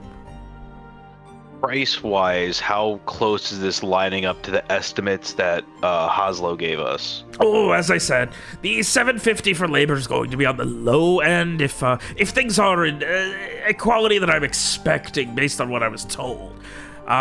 Being given those numbers, haven't met the man outside briefly, but either way, I think we can certainly make it work. High end, if there really is a lot of work, we will need to get some more things imported. Probably, not sure if Alice here or Fortun Isol is going to be better on that front. I may be able to get you a deal on some things here in Fortun Isol if you're willing to cut a deal on selling some things back if production becomes a thing. And he continues this again for about another 10 minutes. The end result is something. Sorry. Maybe worth noting that Lawrence does go toe-to-toe with him on many points here, mentioning that he has his own contacts in Alice here that can be levied to aid in some of the imports, that some of his business dealings, he invokes some of his own contacts and business dealings, points at certain things he feels could be more efficient, or points where he feels that it's better to spend more money in the long run, things like an additional guard presence of additional guard, or making sure the workers are paid fairly and equitably in order to have them maintain a business relationship, things like that. So the end result is there are a couple of options. I feel like you guys got the gist and don't want to roleplay that scene for another 20 minutes of him talking business, as much as I would love to. Essentially, you can go with the low estimate, which is going to sit around 750 silver for about a month, and will get some laborers, you know, but if anything is in lower quality, or there's more damage than expected, or there's more stuff that needs cleaning out, that means paying more for travel back to a city, going there, hiring more people, paying them to come back. So Right. it's the cheap option, but there's essentially no insurance. If you buy more now, it's essentially insurance as to, you know, it might go a little bit quicker, but you're still going to be paying for a full 21 days. It may mean additional work done. Not really sure. Depends. But otherwise, it's more like you can pay more now and not necessarily be sure whether or not it's worth it, but guarantee no need to invest more in the future. That could be as high as 1,500 silver. Okay. Lawrence will turn to the group. May I instruct your quartermaster? Yeah. I mean, you're 25% owner of this property. Mr. Abney. That's love. He's saying love? Yeah. Yep. Okay. He says that to everybody. Lawrence rolls with it. All right. So here's what's going to happen. Lawrence will pull from his bag, count out 150. Place it in a particular bag. This is 1,500 silvers, specifically dedicated to the keep. He then counts out another 150 in another bag, hands it over. This is for the town. Should the survey come back and find that the town is manageable to be repaired to a workable degree with this amount, proceed with it. He then counts out another 500. This is for unexpected expenditures and other circumstances. The 500 was silver? Yeah. Yes, so a total of So 50 more gold. 3,500. Yeah, okay. 3,500 total. 3,500 total silver, yeah. Mhm. But in the form of 350 gold. Yes. Because this is And all of course, alright. being separated into 150, 150, and 50. All right. He looks nervous, and then he kind of like, oh. Yeah, it'd be a shame if I happened to just take the coin and run. He turns to Frey. Oh, you know, I love you and all, but and he starts to joke. He starts to like joke like he's running off, and then he realizes what he said, and he freezes up. And he freezes up. His entire face turns red. All right, so and he immediately just turns to Octavius and so I suppose we're going to have a deal. I'm going to be your point of contact there, love, and we'll be getting it all ready to go. Let's go ahead and talk shop, as it were. He turns back to everyone and avoiding eye contact with Frey, he just kind of, you all wish you luck with your journey now. I'll be handling things here. I got my personal security somewhere. And he like looks around for Roland, who is nowhere to be seen. I'm sure he'll turn up. But you know. Mr. Abney, please understand that should this venture be successful, you will be rewarded with, in the long run, I'm sure, more than this. As the quartermaster of the Fortune's Accord, you will, I'm sure, have a permanent position in this reconstructed town. And such consistency could not just be found with that money alone. He has, like, normally his eyes don't wander, but like he's much more active. As you talk, his eyes are directly on yours. And he just, yeah, of course, love. Yeah. So, I suppose, Mr. Corlon, if you'd like to come inside, we can get all these numbers hammered out, and I'll see if I can find some people. And Octavius just immediately glorious. This is exactly what I've been looking for. A nice, easy investment, and having a nice, business-minded individual such as Mr. Beckett here certainly is going to help things. But, of course, and he, like, turns, like, he acknowledges that you guys are all getting ready to leave. If any of you know anyone else who's looking, needs dealings with guilds or anything, please don't hesitate to send them to Octavius Coralon, Assessor and Merchant Extraordinaire. And he begins shaking hands with each of you, while Abney awkwardly stands by the front door holding it open.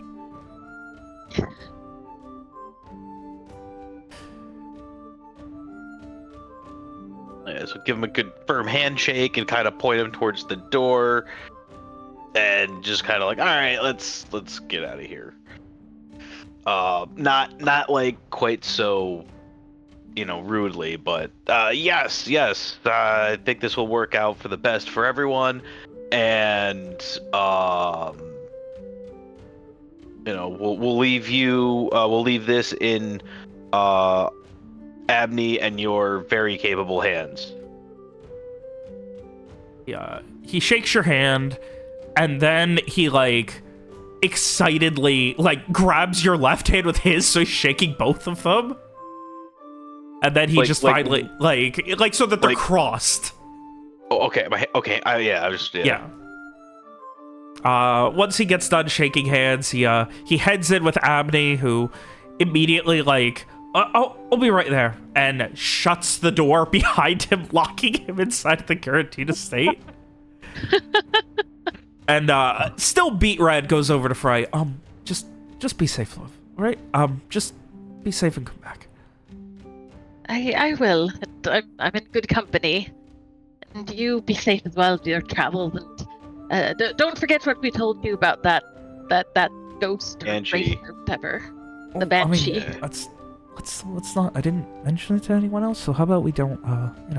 That's why we're hiring extra guards. All that. All right. Fair enough. Yeah.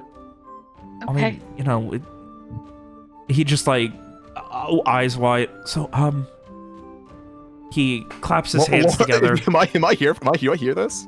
He definitely was mumbling that. Like, this is a personal conversation between Frey and Abney.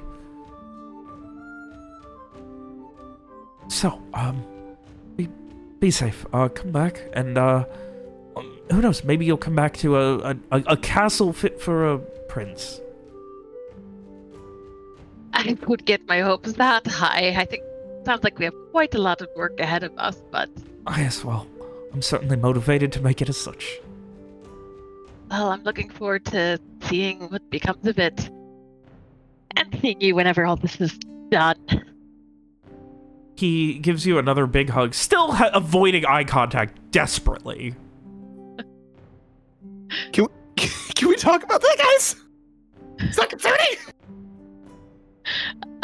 Frey returns the big hug, and he will also he will go in for a kiss. Abney kisses him back, and there's just a moment, and he just like mutters, "Oh yeah, all right, yeah." He doesn't have anything else to say. Like he's still beat right embarrassed. Frey will say thank you. And with that, you guys. Oh, that's so stressful. What? I think Lawrence has to ask the others if he should be worried about their quartermaster. No. I mean... The only person more clueless than Mira is William? Oh. Am I an asshole? Is it me? Yes, it's completely obvious to everyone else what happened. He's just an awkward, silly person. Like he did literally just tell Frey he loved him. Yeah. I mean, yeah. I didn't know that was a new thing. I've not been here for it, so. No. Yeah. But anyway, so packed up with what you can, mostly camping supplies and things, and rations hanging off of Henrietta Styles, you give her a good smack. She starts walking. You grab the reins, and wagonless, she is excited, and for all she can, like, excited. Like, she's, like, wanting to run excited. She has been waiting. It has been so long since she's not been pulling a wagon. And you guys head out from the Guarantine estate. We got to say goodbye to, like, Magnus and Roland, right? Roland, it would have been very private. Like, he seems incredibly stressed out and still very streaked here, paranoid. Magnus, not here. I'll leave a note for him. And Magnus. as you guys finally begin making your way north along the coast out of Fortun Isol, there is something curious that you see about 2 hours into your journey as noon comes close. A very recognizable for a couple of you big top off on the side of the road. A massive tent No. of red and white No. that you ahead. recognize as the main tent of the Moonflower Society. Motherfucker. No. And as What the fuck is you the issue? continue approaching it off the side of the road, we will be going ahead and ending tonight's session. Both William and Lawrence knew about that one. Oh, The issue is Mr. Bonehead. Uh-huh. good Huh? old Moonflower Furious. Society. It's been sitting here for like 2 months. Oh, Have they just been waiting for us? no! Or them? No, people have been coming here. You guys didn't really ask about, you know, circuses 3 hours outside of town. Right, why would we have asked about the circus? Yeah. From now Oh. on, in every town, should be like, hey, by the way, Robert, are there any circuses 3 hours outside of town? I'll go, hey, give me your Charisma Connect. Let's see if we can find one. Jesus. Oh, I was going through the image references trying to see if we had a picture of Mr. Skellyhead, and instead I found a picture of Gil. Sad face. oh, poor Gil. Yeah. Should I know that name or? No. Gil was a kid that Garrett killed. Oh, Yeah. What do you mean you Straight killed? up. Killed? I mean, he How was many gonna kids be, in this group killed? he was gonna be One. possessed by an evil demon, and it was either possession or get sniped. Well, he was So- possessed by an evil demon, to be Yeah. clear.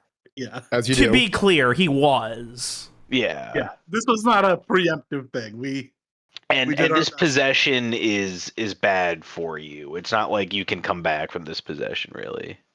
yeah. God.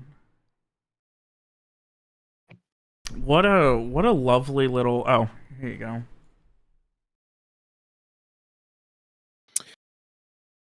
How's it feel, Alex, having your kid turned into a wacky weed head? Stoner. Yeah. What? What? Oh. Yeah, Skeleton? that's the ringleader of the Moonflower Society that the party met at in the first session. Man, Haunts that my that nightmares to those, this that day. bone hand is not good. Nah, it's not. Damn, I'm so sad that I don't get to. I wish I got to play Rohan when we met him again, because I could see through the illusion or like whatever. That would have been. That would have been fun. That would have been a lot of fun. Yeah. Oh well. Yeah. Alas. You guys have something you might be able to do next. I really, like, I was trying to end it with you guys, like, doing something here, whether you talk to them or, but then you were like, oh, well, we gotta do the thing. I was like, oh, okay. Well, I guess I gotta introduce Coralon now. I mean, you can't not. So, there is context to me saying that, Octavius Coralon is inverted Wallace. He wears all white. He's got white hair. He has facial hair. But also, while Captain Wallace was based on my old Honda Accord, hence the ship, the Accordance Code, Octavius Coralon is based on my current car, a Toyota Corolla. Why? Kind of funny. I like basing things on my cars. Oh. I'm gonna go to bed now, but this was fun. Oh, Yeah. next week you guys are on the road. I don't know if you're gonna do anything at the We Moonflower did it. Society besides give Streak another heart attack or something, but I don't think Throw we'll it again. interact with them. we will certainly We see. still have the bracelet, or did we lose it with Rohan's body? We Lost lost the bracelet. Yeah, because with Rowan was Rohan's using it to body. fish. Remember, he was like using it to like throw like darts or Yeah. knives or something. But he still has it What? at that point. Yeah, that's fine. They had There was a a magic. They had a magic latch that like you put one like on like your bracelet, and then you attach like a bauble to an item, and you could make the item come back to your hand. Oh. Rowan tried it with a door. It didn't work. Like a jail door. A jail door. Yeah. Instead, he got teleported into it, and it literally like cleaved a hole in him. Oh. Yeah, but we fixed him. Oh. It's good. He died later. Yes, correct. These things Much later, happen much to the best later. of us. Thank you for the reminder. Yes. Oh. Yeah, no, the whole door incident happened the last time we were at Riverstone Keep. Oh. As Yeah. you do. Alrighty. Need to go eat some food and sleep. Until next time, guys. Deuces. Bye. Night.